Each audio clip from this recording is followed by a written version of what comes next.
Engineer Mirza Muhammad علی، یہ کون سا وائرس ہے مفتی صاحب جو ہمارے نوجوانوں کو بھی خراب کر رہا ہے؟ اس کے پیچھے کیا وجہ ہے یہ ذرا؟ بیکٹیریا وائرس پلس انفیکشن، صرف وائرس نہیں ہے، اس میں بہت سی چیزیں ہیں جو شامل ہیں۔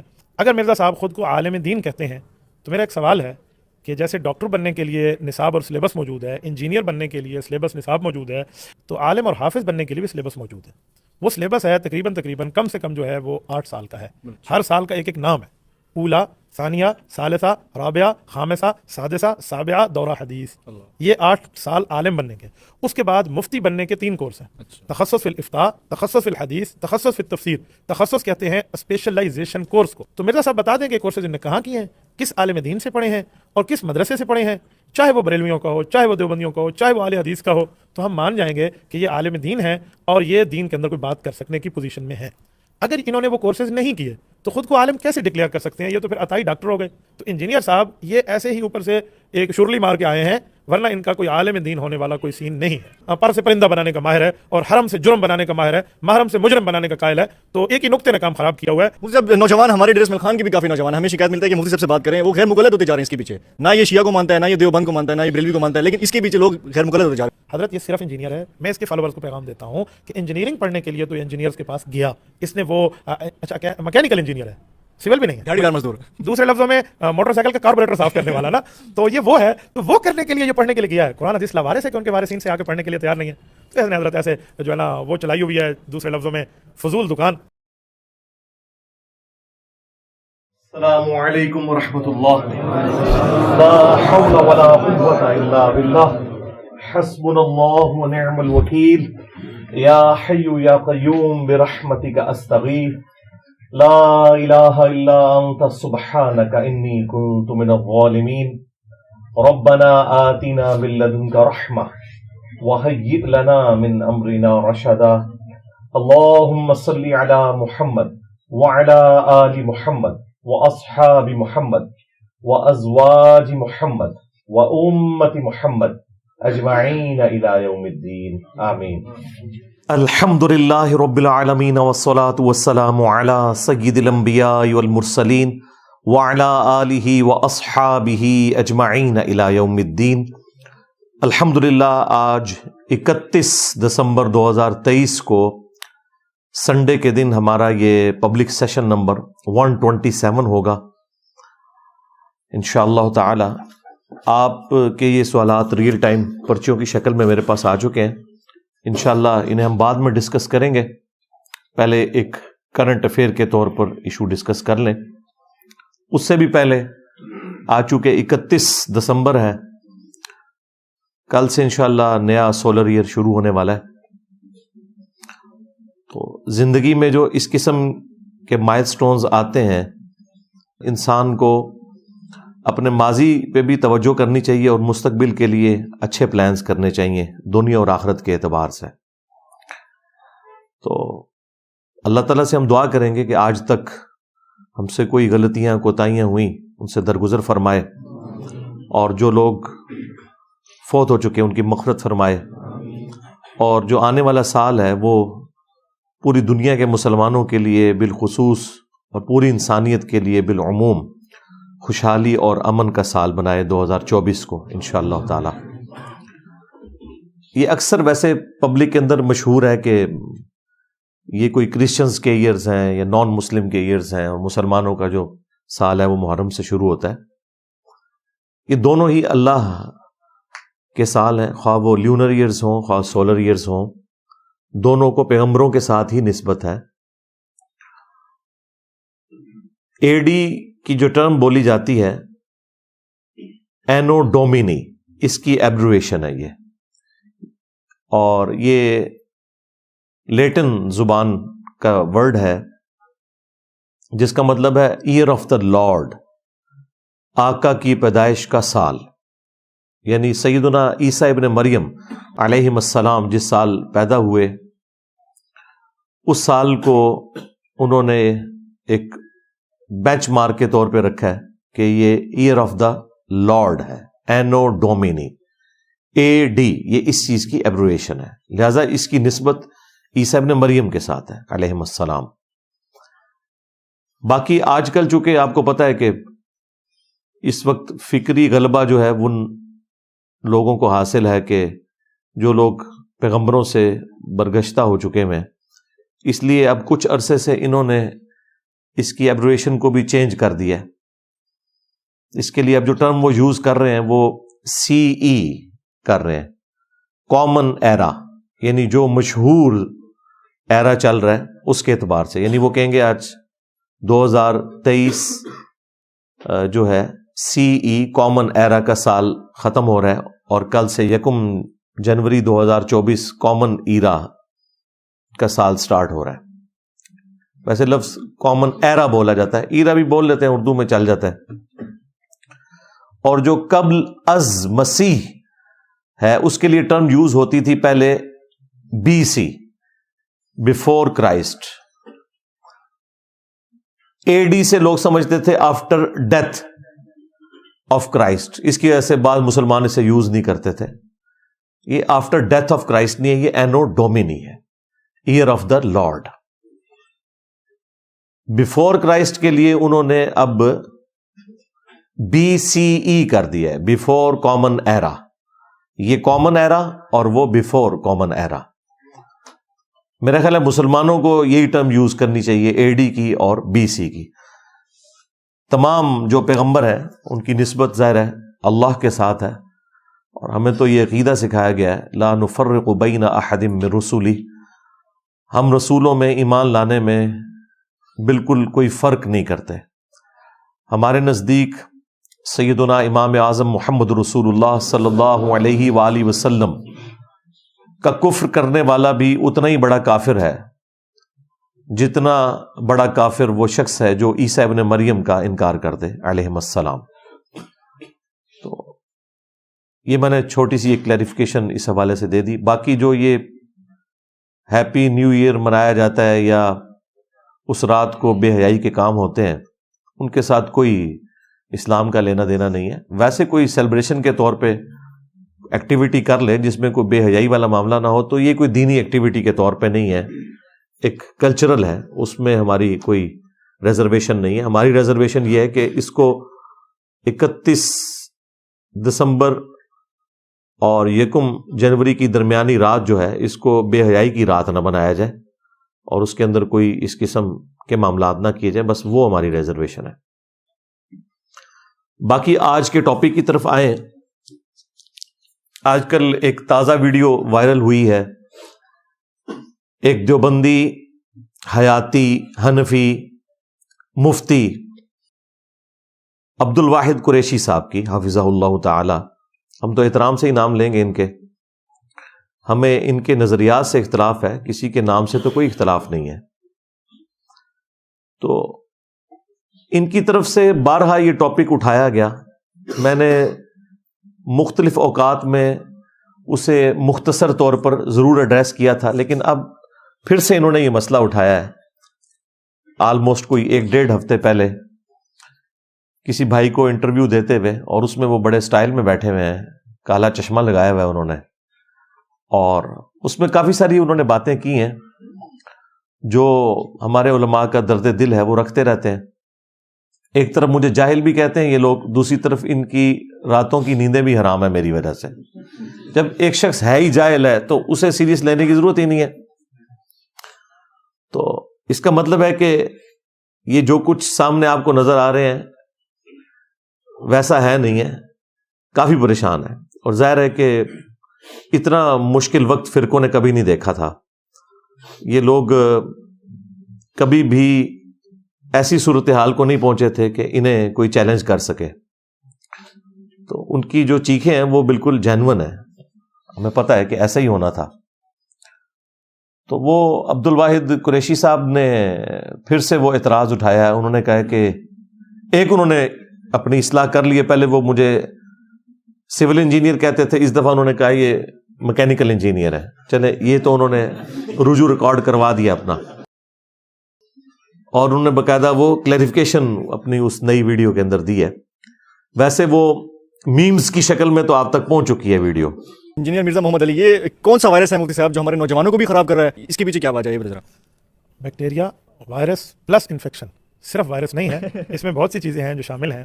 اگر مرزا صاحب خود کو عالم دین کہتے ہیں تو میرا ایک سوال ہے کہ جیسے ڈاکٹر بننے کے لیے نصاب اور سلیبس موجود ہے، انجینئر بننے کے لیے سلیبس نصاب موجود ہے، تو عالم اور حافظ بننے کے لیے بھی سلیبس موجود ہے. وہ سلیبس ہے تقریباً کم سے کم جو ہے وہ 8 سال کا ہے. ہر سال کا ایک نام ہے: اولا، ثانیہ، ثالثہ، رابعہ، خامسہ، سادسہ، سابعہ، دورہ حدیث. یہ 8 سال عالم بننے کے. اس کے بعد مفتی بننے کے 3 کورس ہیں: تخصص فی الافتاء، تخصص فی الحدیث، تخصص فی التفسیر. تخصص کہتے ہیں اسپیشلائزیشن کورس کو. تو مرزا صاحب بتا دیں کہ کورسز انہیں کہاں کیے ہیں، کس عالم دین سے پڑھے ہیں اور کس مدرسے سے پڑھے ہیں. چاہے وہ بریلویوں کا ہو، چاہے وہ دیوبندیوں کا ہو، چاہے وہ اہل حدیث کا ہو، تو ہم مان جائیں گے کہ یہ عالم دین ہے اور یہ دین کے اندر کوئی بات کر سکنے کی پوزیشن میں ہے. اگر انہوں نے وہ کورسز نہیں کیے تو خود کو عالم کیسے ڈکلیئر کر سکتے ہیں؟ یہ تو پھر عطائی ڈاکٹر ہو گئے.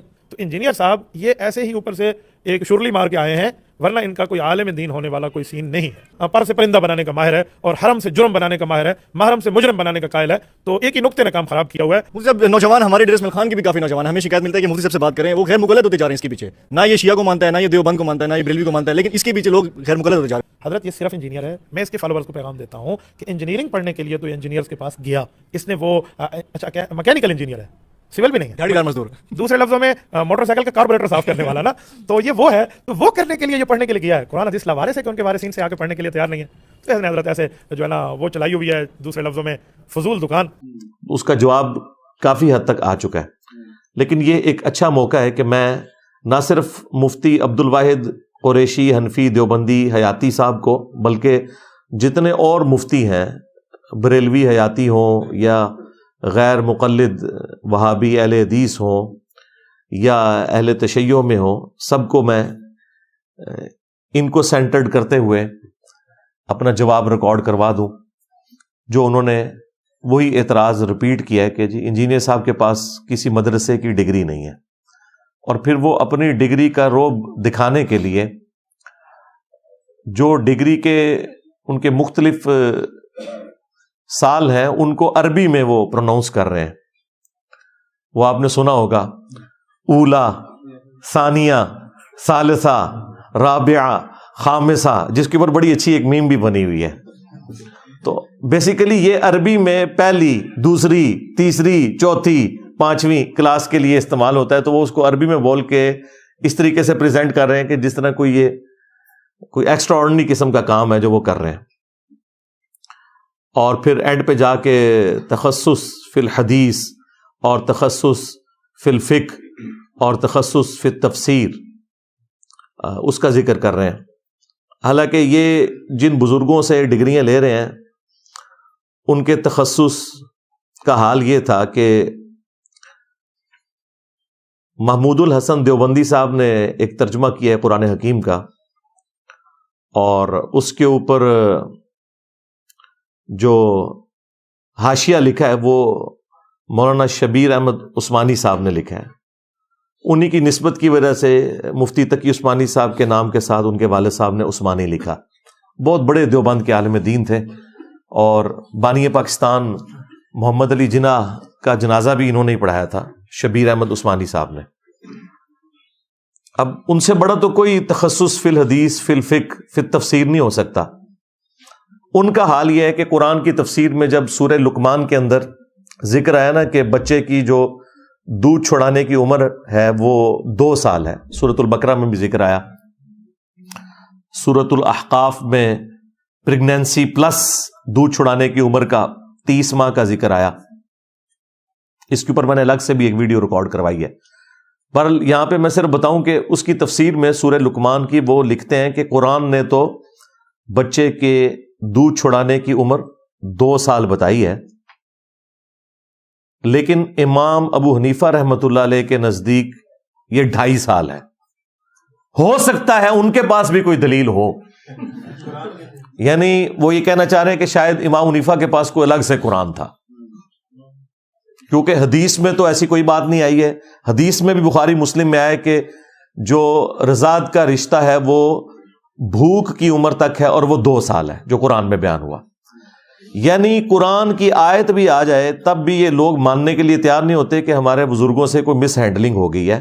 کہتے ہیں قرآن میں تو لکھا ہوا ہے 2 سال، ہو سکتا ہے ان کے پاس بھی کوئی دلیل ہو. یعنی دونوں ہی ٹھیک ہو گئے، یعنی قرآن بھی ٹھیک ہو گیا اور ان کے بزرگ بھی ٹھیک ہو گئے. اس کی بجائے وہ کہہ دیتے کہ جی ان کو غلطی لگ گئی یا ان کی طرف کوئی غلط فتویٰ منسوب ہو گیا. یہ بھی کہہ سکتے تھے، ان کو بھی بچا سکتے تھے.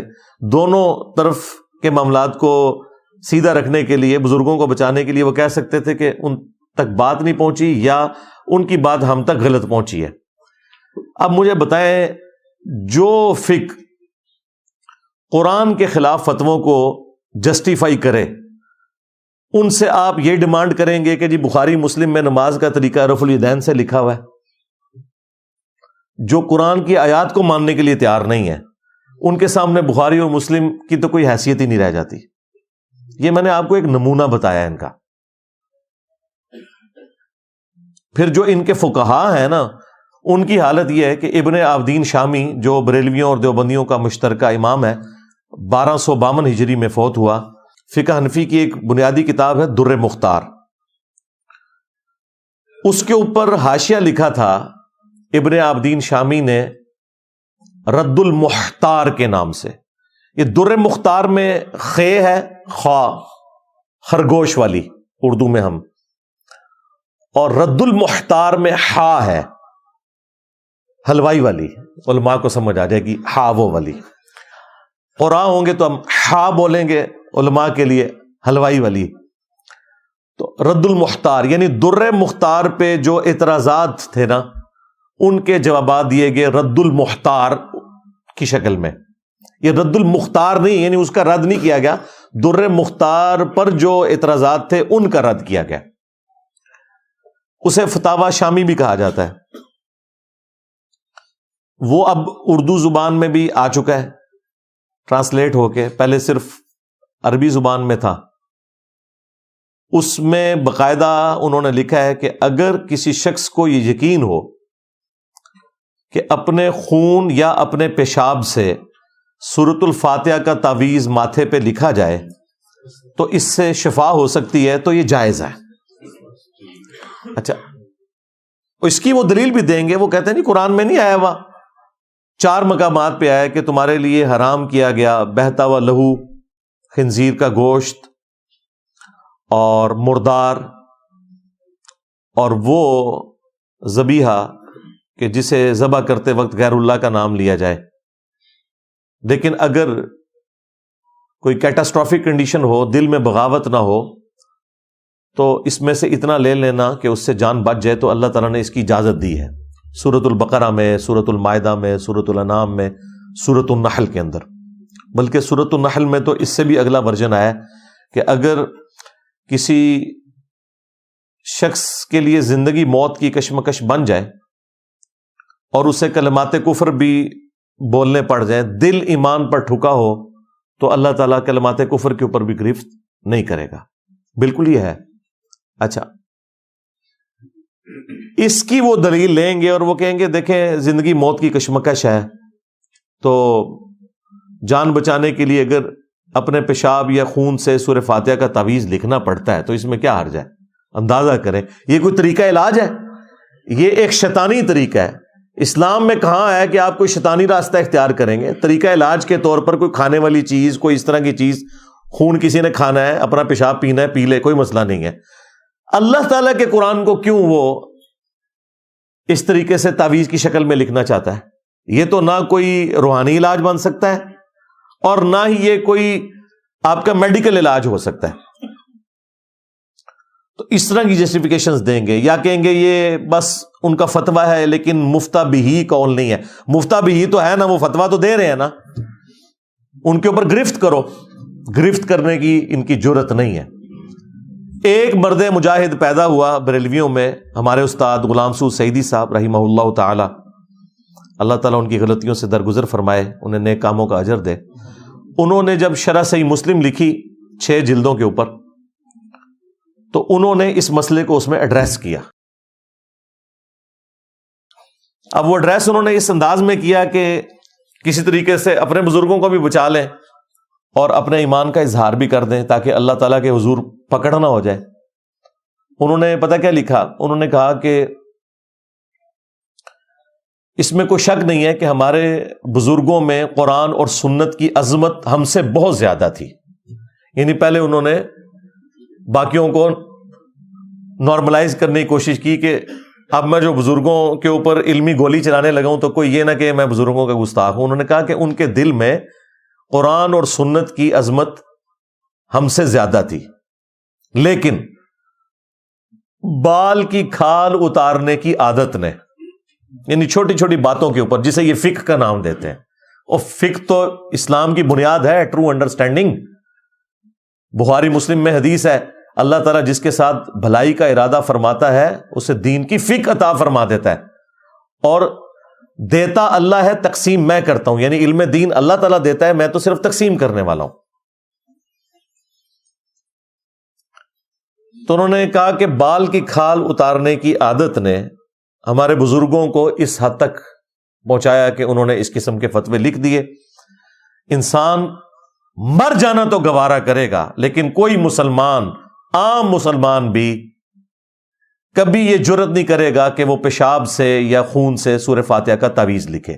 یہ غلام سعود سعیدی صاحب کے الفاظ ہیں کہ انسان اس سے بہتر ہے کہ مر جائے، اور میں اس میں ایڈ کروں گا کہ کتے کی موت مر جائے، اس سے بہتر ہے کہ یہ کام کرے.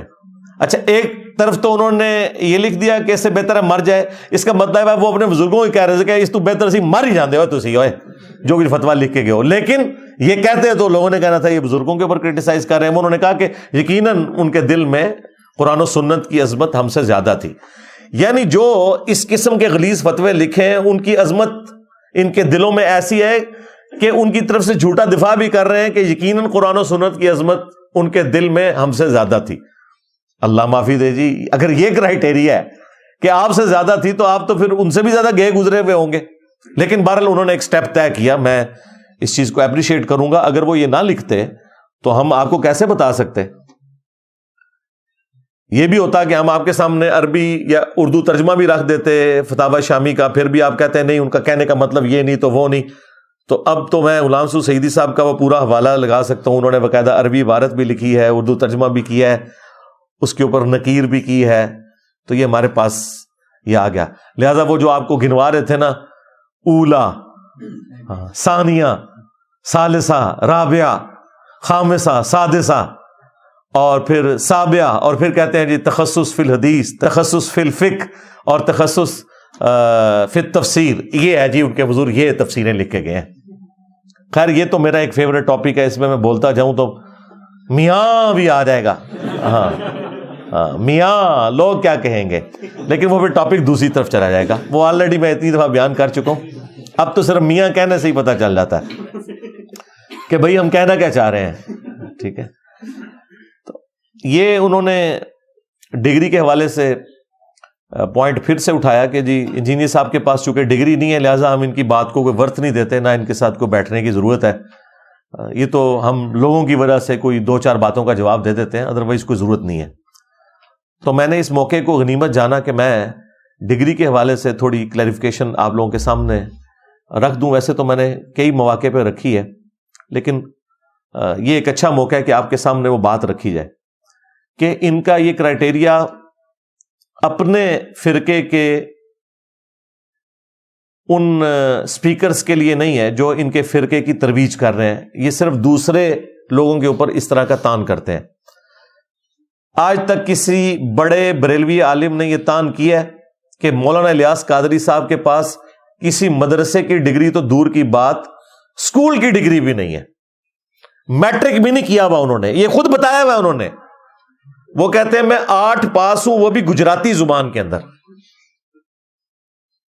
اور وہ کروڑوں بریلویوں کے پیشوا ہیں مولانا الیاس قادری صاحب. ملینز آف دعوت اسلامی کے جو ممبرز ہیں ان کے وہ پیر ہیں، اور ہزاروں انہوں نے پروگرام ریکارڈ کروا دیے ہیں دینی مسائل کے. آج تک کسی بریلوی عالم نے نہیں کہا اس کے پاس تو ڈگری نہیں ہے، دین کے اوپر بات کیوں کرتا ہے. اس لیے کہ انہیں پتا ہے کہ وہ ان کے بزرگوں کی تعلیمات آگے پہنچا رہے ہیں. ذرا سا ہٹیں گے پھر وہ کہیں گے کہ اس کے پاس ڈگری نہیں ہے. ابھی تک تو ٹھیک چل رہے ہیں. اس کا مطلب ہے کہ مسئلہ جو ہے ڈگری نہیں ہے، مسئلہ ہے اپنے فرقے کی ترویج. اور اس میں میں صرف بریلویوں کو سنگل آؤٹ نہیں کر رہا، اہل حدیث بھی. ڈاکٹر ذاکر نائک اگرچہ وہ اپنے آپ کو مسلم کہتے ہیں، لیکن اس کے باوجود چونکہ ان کا بلٹ اپ تو سارا وہابی فرقے سے ہوا ہے، سلفی سے، اہل حدیث سے. آپ کو جتنے بڑے اہل حدیث علماء ہیں وہ اپنی مساجد میں انڈیا میں وہ پروگرام کرتے تو نظر آ رہے ہوں گے ان کے حق میں، اور ان کو اپنے پروگراموں میں بلاتے ہوئے ایون سعودی حکومت نے انہیں شاہ فیصل ایوارڈ دے دیا ہے، لیکن کبھی یہ کہتے ہوئے نہیں نظر آئیں گے کہ ڈاکٹر ذاکر نائک تو عربی جو ہے نا، عربی وہ بھی پنجابی سٹائل میں پڑھتے ہیں۔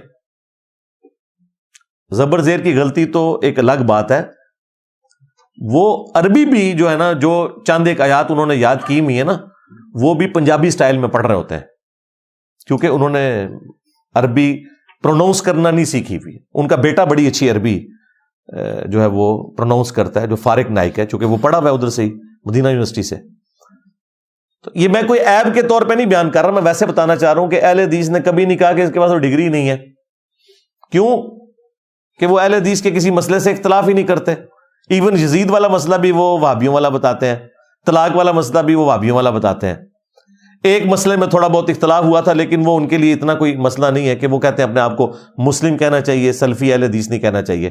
اس پہ تھوڑی بہت کوئی نکیر آئی تھی، لیکن اس میں یہ چیز کسی بڑے عالم کی طرف سے نہیں آئی ہے کہ یہ بندہ گمراہ ہے، اسے دین کی تبلیغ کا کوئی رائٹ حاصل نہیں ہے، فلاں فلاں، اس طرح کر کے کبھی نہیں کہ یہ تو MBBS ڈاکٹر ہے، اس کا کیا کام ہے۔ چھوٹے ایک دو مولویوں نے اس طرح کی حرکت کی ہے، لیکن ان کی کوئی ورتھ نہیں ہے۔ بڑے علماء تو الحمدللہ ان کو آن کرتے ہیں، اس لیے کہ وہ اہل حدیث فرقے کے حق میں بات کر رہے ہیں۔ اب تیسرے فرقے کی طرف آ جائیں، دیوبندی۔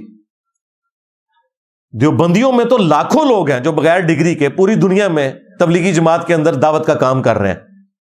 تو کیا ان کے مفتی اعظم پلانٹ ارتھ مفتی تقی عثمانی صاحب نے فتویٰ دیا ہے کہ تبلیغی جماعت کے درس میں بیٹھنا حرام ہے؟ کہ یہ تو 6 نمبر انہوں نے رٹے ہوئے ہیں، کتابوں سے بیان کرتے ہیں، ڈگری کوئی نہیں ان کے پاس۔ اور تمہارے تو 6 نمبر فضائل اعمال سے بیان کرتے ہیں، میں تو ہر چیز قرآن بخاری مسلم سے بیان کرتا ہوں، جو تم نے بھی نہیں اور تمہارے بزرگوں نے بھی نہیں بیان کی ہوئی ہے۔ اگر تمہارے وہ لاکھوں ان پڑھ تبلیغی جماعت والے مخلص ساتھی، جن کی میں بھی بڑی عزت کرتا ہوں، تمہارے بزرگوں کی رٹی رٹائی کہانیاں بیان کریں، ان پہ تم گرفت نہیں کرتے ہو کہ ان کے پاس ڈگری نہیں ہے، تو میرے پہ یہ گرفت کیسے کر سکتے ہو؟ اور یہی وجہ الحمدللہ مفتی تقی عثمانی صاحب نے کبھی میرے اوپر گرفت نہیں کی کہ اس کے پاس ڈگری نہیں ہے، نہ کبھی مفتی منیب صاحب نے۔ آج کی ڈیٹ تک 31 دسمبر 2023 تک، یہ سال کا آخری دن ہے، کوئی ایسی چیز رپورٹ نہیں ہوئی ہے، کیونکہ انہیں پتہ ہے یہ illogical اعتراض ہے۔ لیکن چونکہ انہی کے فرقے کے مفتی عبد الواحد صاحب اور اسی طریقے سے بریلویوں میں بھی مفتی سمر عباس قادری صاحب اور کچھ اور مفتی یہ اعتراض کر رہے ہیں، تو میں ان کو بتا رہا ہوں کہ اللہ کے بندو، اپنے فرقوں کے جو فرنٹ مین ہیں ان کے لیے تم بات نہیں کرتے۔ اور پھر ڈومیننٹ پرسنالٹی جنید جمشید صاحب رحمہ اللہ تعالی، کتنی وہ تبلیغ کرتے رہے، مساجد کے اندر انہوں نے جا کے درس دیے۔ آج بھی سعید انور صاحب کو ڈگری لے لی ہے انہوں نے کسی مدرسے کی، محمد یوسف کرکٹر کو ڈگری لے لی ہے، ان کے سامنے پڑھے لکھے علماء بھی بیٹھے ہوئے ان کی باتیں سن رہے ہوتے ہیں۔ اگلے دن بلکہ تبلیغی جماعت میں شعیب اختر صاحب گئے ہوئے تھے، ان کو انہوں نے ممبر پہ بٹھایا ہوا ہے۔ ویسے یہ کہتے ہیں کہ جی بغیر داڑھی والے بندے کو ممبر پہ بٹھانا جو ہے ممبر رسول کی توہین ہے۔ فتوے ویسے ان کے یہی ہیں، لیکن ظاہر ہے کہ اب دنیا چینج ہو چکی ہے، فتوے بھی تو پھر وقت کے ساتھ چینج ہونے چاہیے نا۔ لیکن مانے کہ آپ کے بزرگوں نے غلط فتوے دیے تھے۔ ہمارے نزدیک تو بغیر داڑھی والے کے پیچھے نماز بھی درست ہے، داڑھی امامت کی شرط نہیں ہے۔ تو اپنے ان کے جتنے فرنٹ مین ہیں ان کے اوپر کبھی انہوں نے گرفت نہیں کی ہے کہ ان کے پاس ڈگریاں نہیں ہیں۔ الیاس قادری صاحب کوئی ڈگری نہیں، اور ان کے لاکھوں ماننے والے دعوت اسلامی والے، کیا ان کے پاس ڈگری ہیں جو درس و بیان والا سلسلہ کر رہے ہیں؟ میں خود یعنی آلموسٹ 10 سال دعوت اسلامی میں رہا ہوں، درس و بیان کرتے رہے الحمدللہ، کبھی یہ کوئی اعتراض اس طریقے سے سامنے نہیں آیا۔ یہ سارے کے سارے اعتراضات میرے لیے رکھے ہوئے انہوں نے۔ تو یہ میں ان کو ان کے گھر کی پکچر بھی دکھا رہا ہوں کہ یہ اپنی آنکھیں کھولیں اور وہی فتویٰ جو میرے پہ لگاتے ہیں کہ اس کے پاس ڈگری نہیں ہے، اپنے بھی فرنٹ مین جو رکھے ہوئے ہیں ان کے اوپر بھی فتویٰ لگائیں، کبھی بھی نہیں لگائیں گے۔ اور یہی وجہ ہے کہ ان کی ڈگری کو اللہ تعالیٰ نے کوئی شرف قبولیت نہیں دیا، اس وقت بغیر ڈگری والے ہی ہیں جو سب سے زیادہ دین کی خدمت کر رہے ہیں، خواہ وہ تبلیغی جماعت والے ہوں، خواہ دعوت اسلامی والے ہوں، خواہ اہل علم میں مولانا مودودی رحمہ اللہ تعالی، ڈاکٹر اسرار صاحب رحمہ اللہ تعالی، احمد دیداد صاحب رحمہ اللہ تعالی، ڈاکٹر ذاکر نائک، یا اور جتنے لوگ بھی اسپیکرز کام کر رہے ہیں، کوئی بھی پراپر ڈگری والا نہیں ہے. لگتا ہے کہ ڈگری والوں سے اللہ تعالیٰ نے ہاتھ ہی اٹھا لیا ہے، اور یہ دین کا کام ان لوگوں کے حوالے کیا ہے جو پورے اخلاص کے ساتھ دین کے کام کو آگے لے کے چل رہے ہیں. تو یہ دفاع صرف ہمارے اس پلیٹ فارم کا نہیں ہوگا. ہمارے جو استاد تھے ڈاکٹر اسرار صاحب رحمہ اللہ تعالیٰ اور ان کے استاد مولانا مودودی رحمہ اللہ تعالیٰ، ان کے حوالے سے بھی جتنے لوگ یہ اعتراضات کرتے تھے نا، یہ ساروں کی طرف سے انشاءاللہ یہ جواب ہے جو میں ریکارڈ کروا رہا ہوں، تاکہ اس حوالے سے کبھی شیطان وسوسہ دلائے تو آپ اس وسوسے کو سیٹل کر لیں ان دلائل کی روشنی میں انشاءاللہ تعالی. تو یہ کل 10 علمی پوائنٹس ہیں جنہیں میں سٹیپ وائز کور کروں گا تاکہ آپ کو بات صحیح طریقے سے سمجھ آ جائے. یہ قرآن کی آیت بھی ہے، تلک عشرۃ کاملہ، یہ ہوئے پورے 10. تو قرآن کی آیت کی نسبت سے یہ 10 علمی پوائنٹس، جس میں میں نے ایک ایک پوائنٹ کے اوپر وہ ڈسکشن کرنی ہے دلائل کی روشنی میں. بیسیکلی یہ 10 دلائل کہہ لیں آپ، اور اسی میں جو ان کے وسوسے ہیں ان کو بھی میں ساتھ ساتھ سیٹل کرتا جاؤں گا. 10 علمی پوائنٹ ڈسکس کرنے سے پہلے ایک لائٹر موڈ کے اندر میں آپ کے سامنے بات رکھوں، اور یہ تمام علماء کے لیے ایک لمحہ فکریہ بھی ہے کہ ڈاکٹر اقبال کو یہ سارے کہتے ہیں علامہ اقبال. علامہ یعنی یہ عالم کا بھی کوئی اوپر والا درجہ ہے، علامہ اقبال. ان سے پوچھیں کہ ڈاکٹر اقبال کے پاس کس مدرسے کی ڈگری تھی؟ وہ تو سارا گوروں سے پڑھ کے آئے ہوئے تھے. یورپ میں انہوں نے تعلیم حاصل کی. ان کی جو ڈاکٹر کی ڈگری ہے وہ کوئی اسلامیات میں انہوں نے پی ایچ ڈی نہیں کی ہوئی ہے، فلسفی میں کی ہوئی ہے. ان کے ساتھ یہ لکھتے ہیں علامہ. اور تمام مکاتب فکر کے جتنے بھی بڑے بڑے علماء ہیں ان کی تقاریر ان کے شعروں سے خالی نہیں ہوتی ہیں. سارے فرقوں والے ان کے اشعار یوز کرتے ہیں. اس کی وجہ یہ ہے کہ انہوں نے بھی سب کو خوش کیا ہے. ہاں، انہوں نے صوفیوں کو بھی خوش کیا ہے، اینٹی صوفی جو لوگ تھے انہیں بھی خوش کیا ہے اپنے اشعار کے ذریعے. یہ الگ سے ایک ٹاپک ہے. ہندوؤں کو بھی خوش کیا ہے، بدھسٹ کو بھی خوش کیا ہے، کرسچنز کو بھی، ایتھیسٹ کو بھی. جو جو ان کے سامنے آیا نا اس کی تعریف میں پوری پوری نظمیں انہوں نے لکھ دی ہیں. یہ ایک الگ سے ٹاپک ہے. آپ ان کی وہ ساری کی ساری تعلیمات نکال کے دیکھ لیں تو آپ کو پتا چل جائے گا. بعض لوگ ان کی طرف سے جھوٹا دفاع کرتے ہیں، نہیں، وہ ان کی زندگی میں مختلف فیزز تھی. جناب ان کی جو زندگی کی آخری جو کتابیں ہیں نا، ٹھیک ہے، جب وہ یورپ سے آگے ہوئے تھے اس میں بھی آپ پڑھیں تو آپ کو اس میں گرو نانک کی شان میں بھی آپ کو پورے پورے قصیدے ملیں گے. ٹھیک ہے جی، کارل مارکس کے بارے میں بھی پورے پورے قصیدے ملیں گے، لینن کے بارے میں بھی پورے پورے قصیدے ملیں گے، موسولینی کے بارے میں بھی آپ کو قصیدے ملیں گے. کوئی بندہ انہوں نے چھوڑا. مجد الفسانی شیخ احمد سرندی کے بارے میں بھی آپ کو ملیں گے، فقر جنید و بایزید بھی ملے گا آپ کو.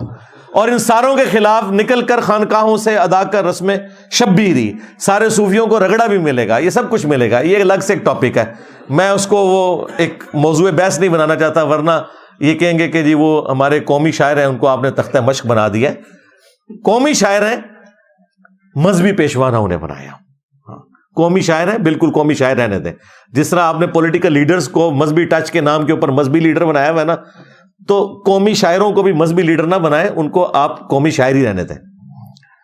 تو کبھی نہیں کہیں گے کہ ڈاکٹر اقبال جاہل تھا. اس زمانے میں کچھ لوگوں نے، جو مولویوں نے ان کے اوپر فتوے شتوے دیے نا، وہ کچھ اور وجوہات تھی. دینی اعتبار سے ان کو وہ کوٹ کرتے ہیں. اور ابھی ان سارے مولویوں کے منہ کے اوپر اللہ تعالیٰ نے اتنی بڑی کالک ملی ہے. جو آپ کے سٹنگ آرمی چیف ہیں حافظ سید عاصم منیر صاحب، حافظہ اللہ تعالی من الجنت والناس. مجھے یہ ایک عالم دین جو علماء کی نا اس مجلس میں بیٹھے ہوئے تھے، جب یہ پچھلے دنوں آرمی چیف نے بلایا تھا نا تمام علماء کو، اس کے اوپر میری تفصیلی ویڈیو بھی آئی تھی کہ ادھر کیا گفتگو ہوئی. اس میں تمام فرقوں کے وہ گلے پھاڑنے والے علماء، بریلوی، دیوبندی، اہل حدیث، شیعہ بیٹھے ہوئے تھے.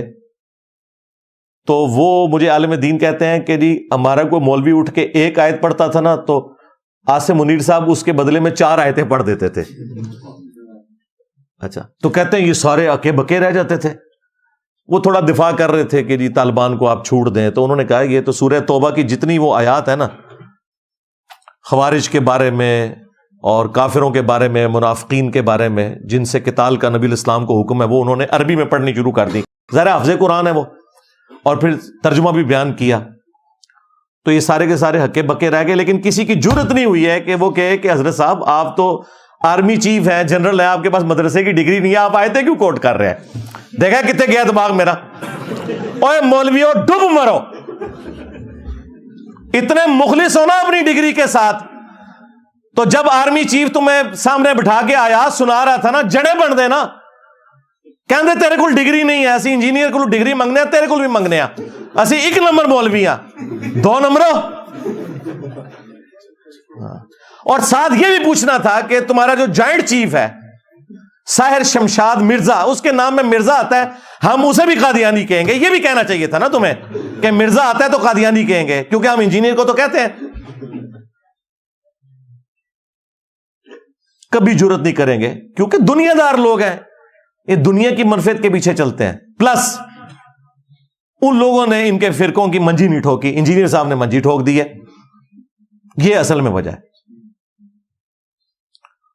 تو یہ میں جو آج باتیں کرنے جا رہا ہوں نا, انشاءاللہ تعالیٰ یہ ڈگری والا خمار ان کا اللہ کے فضل سے نکل جائے گا انشاءاللہ تعالیٰ. آندہ یہ جرت نہیں کریں گے. ویسے تو میں نے ابھی اتنی گفتگو کر دی ہے, ابھی تو میری وہ 10 پوائنٹ سٹارٹ ہی نہیں ہوئے ہیں جو میں نے بیان کرنے ہیں. علمی پوائنٹ نمبر 1, قرآن حکیم میں ہر مسلمان کو اللہ تعالیٰ نے دعوت و تبلیغ کرنے کی ڈگری دے دی ہے. یہ وہ آیت مبارکہ ہے سورہ آل عمران کی آیت نمبر 110, جو آپ کو تمام تبلیغی جماعت والے بھائی, دعوت اسلامی والے ہر پلیٹ فارم کے اوپر سناتے ہوئے نظر آئیں گے. اعوذ باللہ من الشیطان الرجیم, بسم اللہ الرحمن الرحیم. کنتم خیر امۃ اخرجت للناس تأمرون بالمعروف وتنہون عن المنکر وتؤمنون باللہ. تم بہترین امت ہو جو لوگوں کے نفع کے لیے نکالے گئے, لوگوں کو نیکی کا حکم دیتے ہو اور برائی سے روکتے ہو, اور اللہ پر ایمان لاتے ہو جیسا کہ ایمان لانے کا حق ہے. یہ اس میں امپلائیڈ ہے, کیونکہ ایمان لانے کا حق وہی پورا کر رہا ہے جو نیکی کا حکم دے رہا ہے اور برائی سے روک رہا ہے. تو دین کی تبلیغ کرنا یعنی نیکی کا حکم دینا اور لوگوں کو برائی سے روکنا, یہ پوری امت کی ذمہ داری ہے. لہذا ہمارے محبوب صلی اللہ علیہ وآلہ وسلم کے ذریعے اللہ تعالیٰ نے پوری امت کو یہ ڈگری دے دی ہے کہ تمہارا کام ہے کہ نیکی کی دعوت عام کرو, اور آلریڈی امت اس کے اوپر عمل کر رہی ہے. تبلیغی جماعت کے جو لاکھوں لوگ ہیں ان کے پاس کوئی ڈگری نہیں ہے, دعوت اسلامی کے جو لاکھوں مبلغین ہیں ان کے پاس کوئی ڈگری نہیں ہے, وہ اسی آیت کے تحت چل رہے ہیں. علمی پوائنٹ نمبر 2, اور وہ ہے صحیح بخاری میں حدیث, بلغوا عنی ولو آیہ, پہنچا دو میری طرف سے خواہ تمہیں ایک آیت ہی آتی ہو, وہ باقی لوگوں تک پہنچا دو. مثلا ہر مسلمان کو یہ پتا ہے کہ قرآن میں لکھا ہے ایاک نعبد و ایاک نستعین. اب ہر مسلمان کی ذمہ داری ہے کہ یہ آیت دوسرے مسلمانوں تک پہنچائے اور ان کا عقیدہ درست کرے کہ عبادت بھی صرف اللہ کی ہوگی اور دعا بھی صرف اللہ ہی سے ہوگی. یہاں نستعین سے مراد ہے دعا میں جو مدد مانگی جاتی ہے. یہاں وہ والی مدد مراد نہیں ہے جو آپ کو یہ شرک پھیلانے والے فرقوں کے مبلغین کہتے ہیں جی امی سے روٹی نہ مانگے. پھر امی سے روٹی مانگنا کوئی شرک نہیں ہے بھائی. ہاں مری ہوئی امی ہے نا, اس کو پکار رہے ہو نا اگر, تو وہ شرک ہو جائے گا روٹی کے لیے. ویسے آپ نے محبت کے اظہار کے لیے امی کو کہنا ہے ہائے میری مائے, تو بے شک کہتے رہیں, وہ کوئی مسئلہ نہیں, اس کے اوپر گرفت نہیں ہے. امی سامنے موجود ہے نا, تو اس کا تو حکم ہے وَتَعَاوَنُوا عَلَى الْبِرِّ وَالتَّقْوَى وَلَا تَعَاوَنُوا عَلَى الْإِثْمِ وَالْعُدْوَانِ. نیکی اور پرہیزگاری کے کاموں میں ایک دوسرے کی مدد کرو, برائی میں الگ رہو. آپ میرے سامنے بیٹھے ہوئے ہیں, میں آپ کو کہتا ہوں مجھے پانی پلا دو, بالکل درست ہے, لیکن آپ بغداد شریف میں وہاں بھی قبر کے اندر ہیں اور میں کہوں کہ جی غوث پاک 2 بوتلیں نیسلے دیے بھیج دو, نہیں بھیج سکتے. ہاں عثمان بھائی کو میں فون کروں کہ جی 2 نیسلے کی بوتلیں بھجوا دیں تو کسی کے ہاتھ بھجوا دیں کہ زندہ ہے, یہ بھی قبر میں چلے گئے تو ظاہر ہے یہ نہیں بھجوا سکیں گے. تو یہ ظاہری اسباب ہے, آپ اختیار کر سکتے ہیں. اس کا قرآن میں حکم ہے نیکی اور پرہیزگاری کے کاموں میں ایک دوسرے کی مدد کرو, برائی میں الگ رہو. لیکن جو دعا ہے وہ اللہ کے ساتھ خاص ہے. ایاک نستعین, صرف تجھی سے دعا مانگیں گے. اور یہ اتنا سینسٹیو ایشو ہے کہ ہر مسلمان کی گھٹی میں یہ چیز موجود ہے. تمام مسلمانوں کو پتا ہے کہ اللہ تعالیٰ نے بارش برسانے کی, رزق تقسیم کرنے کی ڈیوٹیاں فرشتوں کے سپرد کی ہوئی ہیں. لیکن کوئی کتنا ہی گیا گزرا مسلمان ہو کبھی کسی فرشتے سے رزق نہیں مانگتا. بارش کی دعا میکائیل علیہ السلام سے نہیں ہوتی, اللہ سے لوگ کرتے ہیں. کیونکہ لوگوں کو پتا ہے کہ بارش اللہ برساتا ہے, اس نے تو ڈیوٹی فرشتوں کی لگائی ہوئی ہے. بارش مانگنی ہوگی تو فرشتوں سے نہیں مانگیں گے, وہ تو خود مجبور محض ہے, وہ تو اللہ کے حکم کے مطابق چلیں گے. آپ کے مانگنے پہ تو انہوں نے کچھ نہیں کرنا. بھائی جن کی ڈیوٹیاں ہیں وہ کچھ نہیں کر سکتے, تو جن کی ڈیوٹیاں ہے ہی نہیں, جو آپ نے اپنے بزرگ کلیم کیے ہوئے غوث کتب ابدال, ان بیچاروں نے کہاں سے مدد کرنی ہے آپ کی؟ اگر کر سکتے ہیں تو ٹھیک ہے, پھر ہماری ریکویسٹ ہے کہ ان سارے غوثوں کو آپ مدد کے لیے پکاریں کہ یوٹیوب کے اوپر جو رسول اللہ کی شان میں گستاخانہ ویڈیوز اپلوڈ ہیں انہیں ڈیلیٹ کروائیں, پھر مانیں گے ان کی بزرگی. ادھر یہ فیل ہو چکے. میں یوٹیوب نے تو آ کے ان کو خود ننگا کر دیا, یوٹیوب نے تو خود ان کی مٹی پلیت کر دی ہے. لوگ کہہ رہے ہیں جی اگر بابے اڑ سکتے ہیں تو کس بابے نے کوئی یوٹیوب کا چینل بنایا ہوا ہے کہ جس پہ بابا اڑتا ہوا دکھائے؟ کیونکہ جتنے بھی فنکار لوگ ہیں وہ اپنا ایک چینل تو ضرور بناتے ہیں نا کہ جی آؤ دیکھو ہم یہ کر رہے ہیں. جس طرح ہم نے دین کی خدمت کے لیے چینل بنائے ہوئے ہیں, علماء نے دین کی خدمت کے لیے بنائے ہوئے ہیں, کرکٹرز نے کرکٹ کی خدمت کے لیے بنائے ہوئے ہیں, تو بابوں کے دفاع کے لیے بابوں کے چینل ہونے چاہیے نا کہ جی یہ بابے اڑتے ہوئے دیکھو. کوئی نہیں ہے, پہلے بھی کوئی نہیں تھے اڑتے. لہذا جو خادم رضوی صاحب کہتے تھے نا کہ امام مالک فرمانے نے امت مر جائے, میں نے کہا تھا بابا جی نہ نہ نہ, پہلے بابے مر جائیں. امام مالک فرمانے سن پھر امت زندہ کیوں ہے؟ پھر مر جائے ساری, پھر مر جائے ساری. پوری عالم اسلام اس وقت یا تو مر جائے, یا تو مر جائے سارا عالم اسلام, یا پھر حضور کی عزت پر پہرا دے. بس 2 باتوں میں سے ایک بات ہے. بس یا سارا اکٹھا ہو کے مر جائے تو یا پھر فرانس کو جواب دے. امت کی عمر ہے, امت کا تو اختیار ہی کوئی نہیں ہے. امت تو اس وقت پستی میں ہے. جو بابے نگاہیں مار کے جلا کے راکھ کر دیتے تھے وہ کدھر مر گئے؟ جنہوں کی ڈیوٹیاں نے پہلی ڈیوٹی اس بندے کی ہے کہ جہاں یوٹیوب کی ہارڈ ڈسک رکھی ہوئی ہے نا, ہزاروں کنال کے اوپر انہوں نے جگہ لے کے, ادھر جس بابے غوث کتب کی ڈیوٹی ہے نا پہلے وہ مر جائے, بلکہ کہنا چاہیے کتے کی موت مر جائے کہ وہ رسول اللہ کی شان میں جو گستاخانہ ویڈیوز ہیں وہ ڈیلیٹ نہیں کروا سک رہا. اور تم سے تو گوروں کے منسٹر بہتر ہیں کہ جب ناکام ہوتے ہیں تو خودکشی کر لیتے ہیں. تمہارے سارے غوثوں کو چاہیے خودکشی کر لیں کہ بھائی ہم اپنی ڈیوٹی نہیں پوری کر سکے, رسول اللہ کی عصمت پہ پیرا نہیں ہم دے سکے. ابھی وہ پیرے کی تو میں بات ہی نہیں کر رہا جو ان کے درباروں کے اوپر ساری چرس, ہیروین اور بدکاری کے اڈے بنے ہوئے ہیں, وہ بھی ڈیوٹیاں کو نہیں پوری ہو رہی ہیں. وہ بعد کی چیز ہے, اصل چیز نبی الاسلام کی عصمت کا معاملہ ہے. تو بلغوا عنی ولو آیا, پہنچا دو میری طرف سے خواہ ایک آیت آتی ہو. تو نبی الاسلام تو کہہ رہے ہیں ایک آیت بھی کسی کو آتی ہے اس نے آگے پہنچا دینی ہے. تو آپ کی ڈگری تو مر گیا, ظاہر ہے ڈگری کہاں رہ گیا پھر.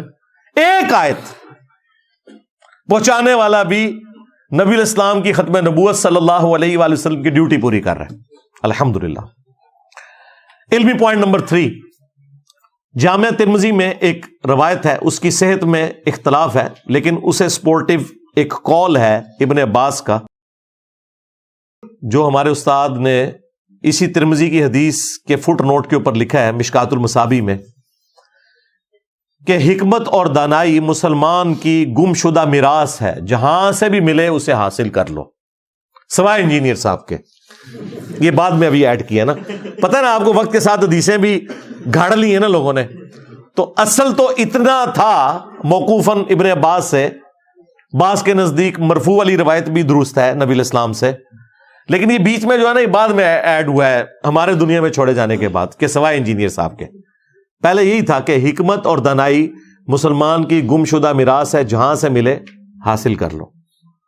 اسی بنیاد کے اوپر میرے بھائی دوسری صدی ہجری کے آلموسٹ اینڈ کے اوپر اور تیسری کے سٹارٹ میں سلطنت عباسیہ کے جو بڑے بڑے حکمران ہیں انہوں نے دوسری جو امپائرز تھی ان کی علمی کتابیں بھی عربی زبان میں ٹرانسلیٹ کی، اور مسلمانوں کا گولڈن پیریڈ سٹارٹ ہوا جو 500 سے 800 سال تک چلا، کہ جہاں سے بھی آپ کو علم کی بات ملتی ہے وہ آپ لے لیں۔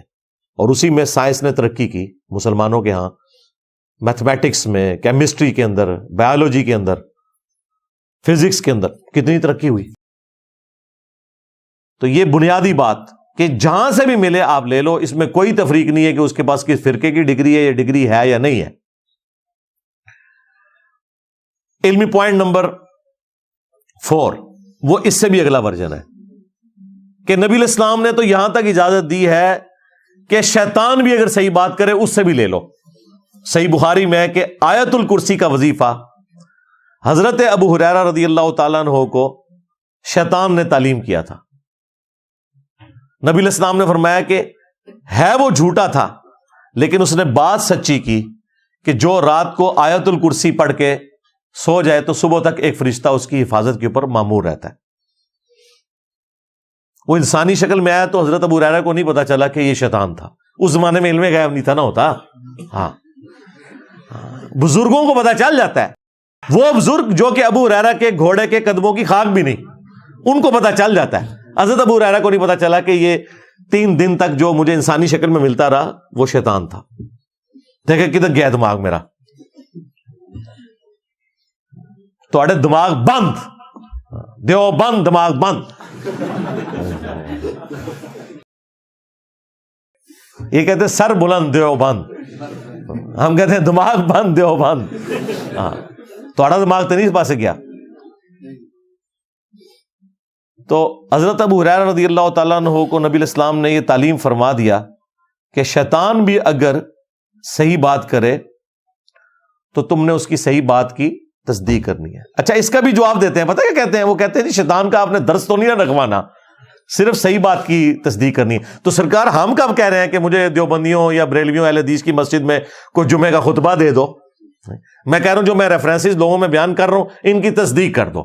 یعنی بریلوی جو ہیں وہ پچھلے 100-150 سال سے 11ویں کتنے زور و شور سے منا رہے ہیں، پورا مہینہ منا رہے ہیں۔ بس 11ویں کے اوپر بتا دیں کہ شیخ عبد القادر جیلانی رحمۃ اللہ علیہ نے غنیت الطالبین میں نماز کا طریقہ کون سا لکھا ہے، حنفیوں والا یا بخاری مسلم والا، رفع الیدین والا، رکوع میں جاتے وقت اور رکوع سے اٹھتے وقت، بس یہ بتا دیں۔ اور یہ شیخ عبد القادر جیلانی تو انٹرنیشنل بزرگ ہیں صوفیوں کے، ان کو دیوبندی بھی مانتے ہیں، بریلوی بھی مانتے ہیں، اہل حدیث بھی مانتے ہیں۔ دوسرے انٹرنیشنل بزرگ ہیں امام محمد غزالی، ان کی کتاب سے کیمیائے سعادت سے بتا دیں کہ نماز کا طریقہ انہوں نے کیا لکھا ہوا ہے۔ وہ یہی لکھا ہوا ہے رفع الیدین والا طریقہ، جسے یہ کبھی مکھیاں مارنا کہتے ہیں، کبھی کہتے ہیں بغلوں میں بت رکھ کے آتے تھے، اور یہ دین کی خدمت کر رہے ہیں۔ یار یہ دین کے ساتھ غداری ہے، یہ دین کی خدمت ہے۔ علمی پوائنٹ نمبر 5، اور وہ ایک لاجیکل آنسر میری طرف سے اینٹی وینم اور پھکی کے طور پر، الزامی جواب کے طور پر، کہ اگر کوئی پرائمری اسکول کا بچہ آ کر کسی عالم دین سے یہ کہے کہ سر سورۃ البقرہ کی آیت نمبر 279 میں لکھا ہے کہ جو سود خور ہے اس کے خلاف اعلان جنگ ہے اللہ اور اس کے رسول کا عز وجل و صلی اللہ علیہ وآلہ وسلم، تو کیا اس بچے کا سائز دیکھ کے وہ عالم دین قرآن کی آیت ماننے سے انکار کر دے گا؟ اگر کرے گا تو کافر ہو جائے گا، ڈگری تو چھوڑ دو خود کافر ہو جائے گا۔ یا اسے چاہیے کہ بیٹا اگرچہ تیرے پاس ڈگری تو نہیں ہے لیکن میں ابھی قرآن کھول کے چیک کرتا ہوں کہ واقعی سورۃ البقرہ کی آیت نمبر 279 میں یہ لکھا ہوا ہے یا نہیں، اور جب وہ چیک کرے اور نکل آئے تو اسے چاہیے کہ بیٹا اگرچہ آپ کے پاس ڈگری نہیں لیکن آپ کی بات ٹھیک ہے، اور یہ آپ کی ذاتی بات نہیں، یہ قرآن میں لکھی ہوئی ہے، میں آپ کی بات کی تصدیق کرتا ہوں اور اسی کے مطابق فتویٰ بھی دوں گا۔ لیکن انجینئر صاحب قرآن پیش کریں، بخاری پیش کریں، مسلم پیش کریں، کہتے ہیں ڈگری لے کے آئے.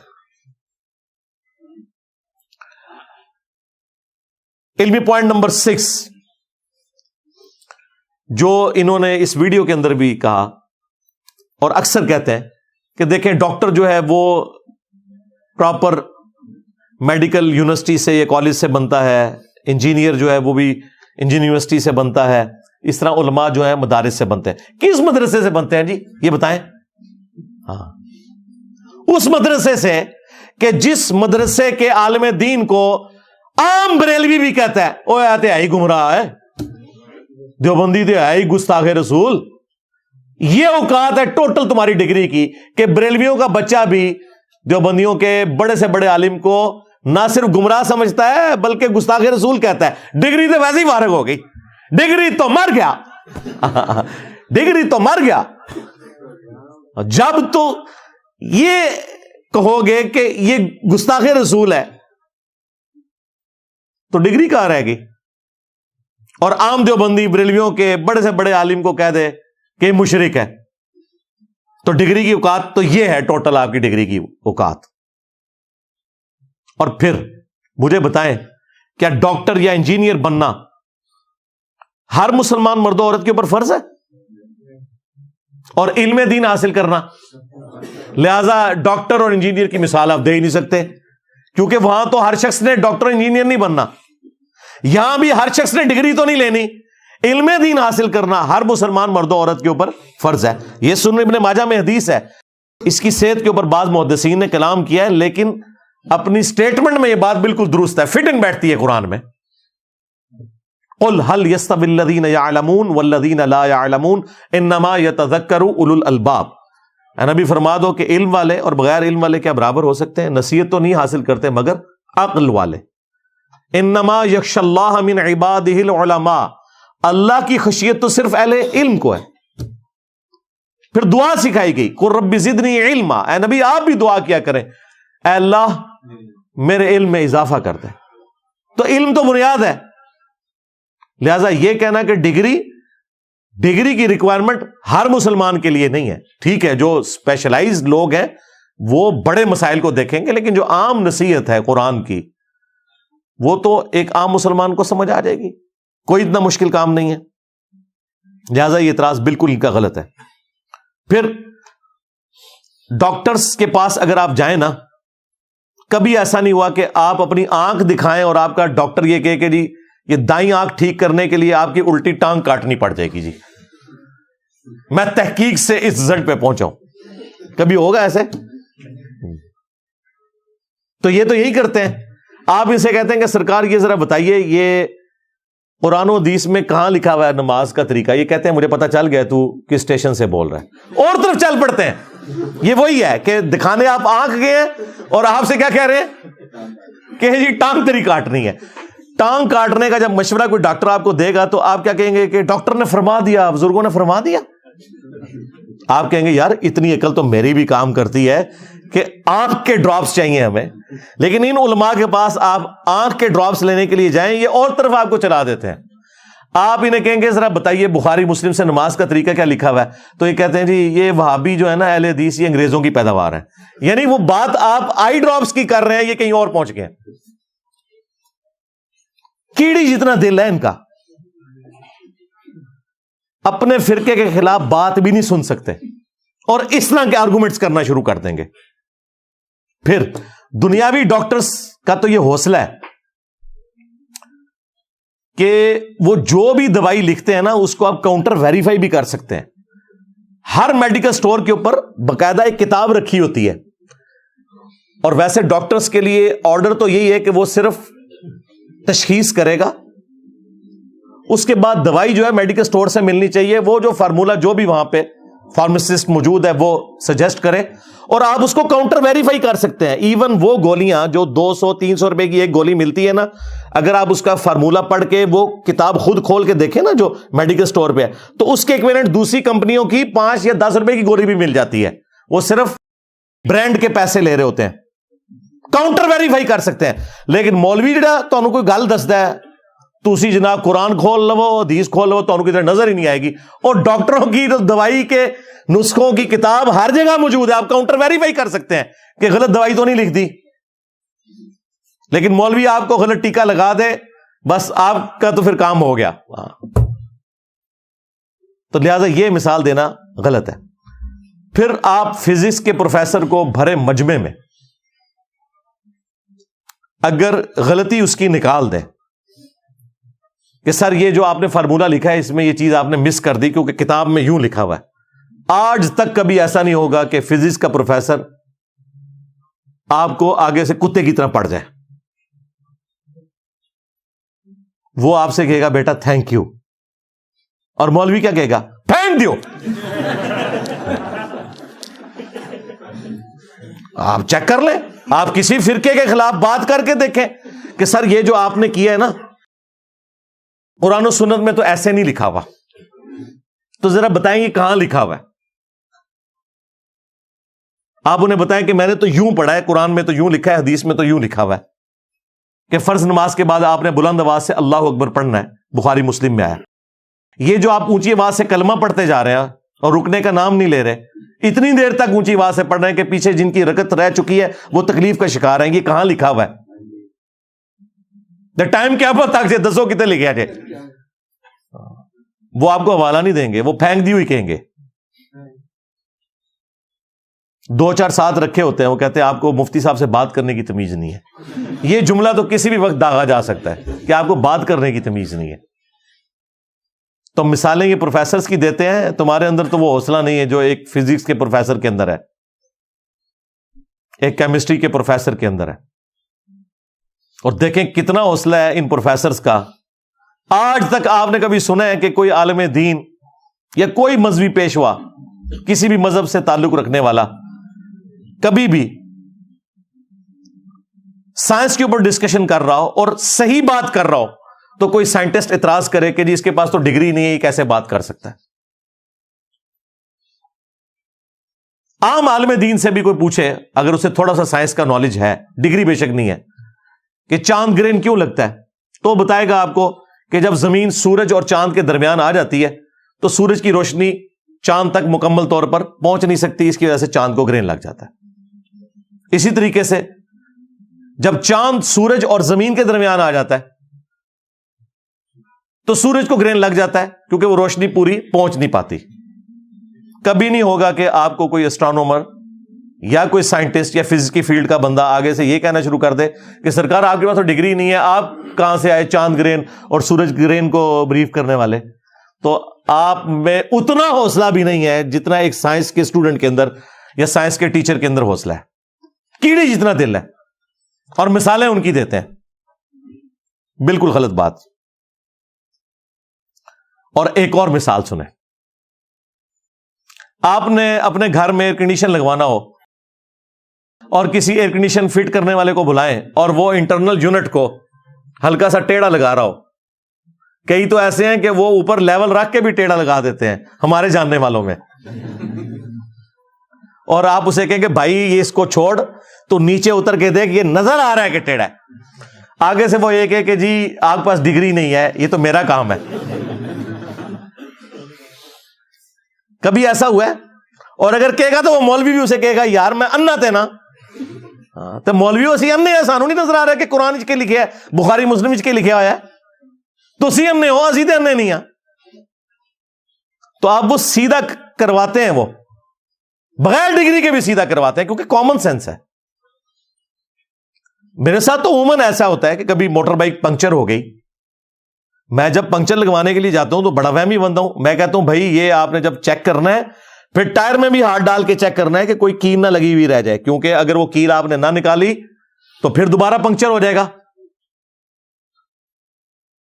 اور آگے سے وہ کہے کہ جی میرا کام ہے تو اپنا کام کر. ہاں, تو وہ پھر اپنی دکان چلا بیٹھا پنکچر لگانے والا. پنکچر لگانے والا جو اس فیلڈ کا ماہر ہے, یعنی وہ پنکچر لگانے کا مفتی اعظم ہے, وہ ایک عام کسٹمر کو بھی کبھی بدتمیزی سے پیش نہیں آتا. اسے پتا ہے کہ بھائی وہ پیسے دے رہا ہے مجھے, تم لوگوں کو بھی ہم نے پیسے دے کے رکھا ہوا ہے, دین غلط بتا رہے ہو, اور جب کوئی بتاتا ہے اس کے ساتھ تم کاٹنے کو دوڑتے ہو. یہ کام تو پنکچر لگانے والا بھی نہیں کرتا. وہ نہیں کبھی کہتا کہ جی ڈگری لے کے آؤ.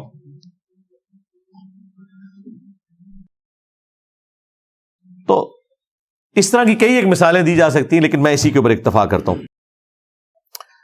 علمی پوائنٹ نمبر 7، خدا نہ خواستہ اگر کوئی شخص کسی فرقے کی ڈگری لے کر بھی آ جائے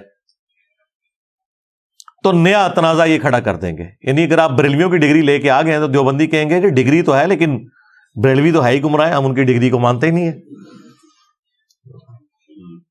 اور بریلوی کہیں گے ہم دیوبندیوں کی ڈگری کو نہیں مانتے. اور آخری حال یہی ہو سکتا ہے نا کہ آپ اس فرقے کی ڈگری لے کے آ جائیں.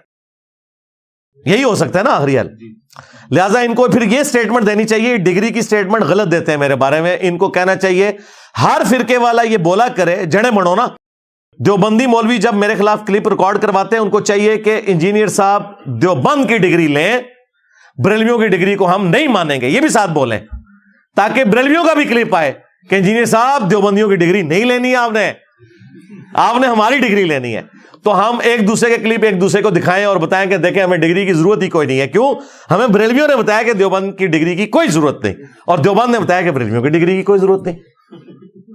اور سنیوں کی ڈگری تو 8 سال میں ہوتی ہے، شیعہ کی تو 17 سال میں ہوتی ہے کم یونیورسٹی سے. وہ تو زیادہ سال پڑھتے ہیں.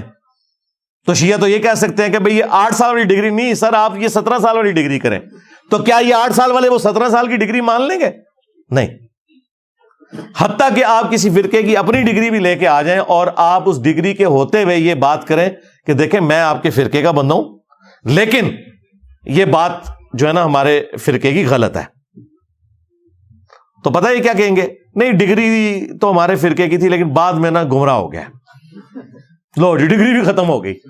مولانا طارق جمیل صاحب کے پاس دیوبند کی ڈگری ہے نا، رائیونڈ کی. ایک حدیث انہوں نے بیان کی، من کنت مولاہ فہذا علی مولا. تو ان کے خلاف ان کے اپنے فرقوں کے مولویوں کے کلپ آئے. بلکہ مجھے طارق جمیل صاحب نے خود مجھے فون پہ بتایا کہ مجھے قتل کی دھمکیاں بھی ملی اس بات کے اوپر کہ تم نے اہل البیت کا دفاع کیوں کیا. تو وہ کہتے ہیں میں نے کہا کہ یہ تمہاری کتابوں میں لکھا ہے. انہوں نے کہا ہماری کتابوں میں بے شک لکھا ہو، اقرار کرنا کوئی ضروری تھا؟ اندازہ کریں. تو یہ لوگ دین کی خدمت کر رہے ہیں؟ نہیں جناب، اپنے فرقے کی خدمت کر رہے ہیں.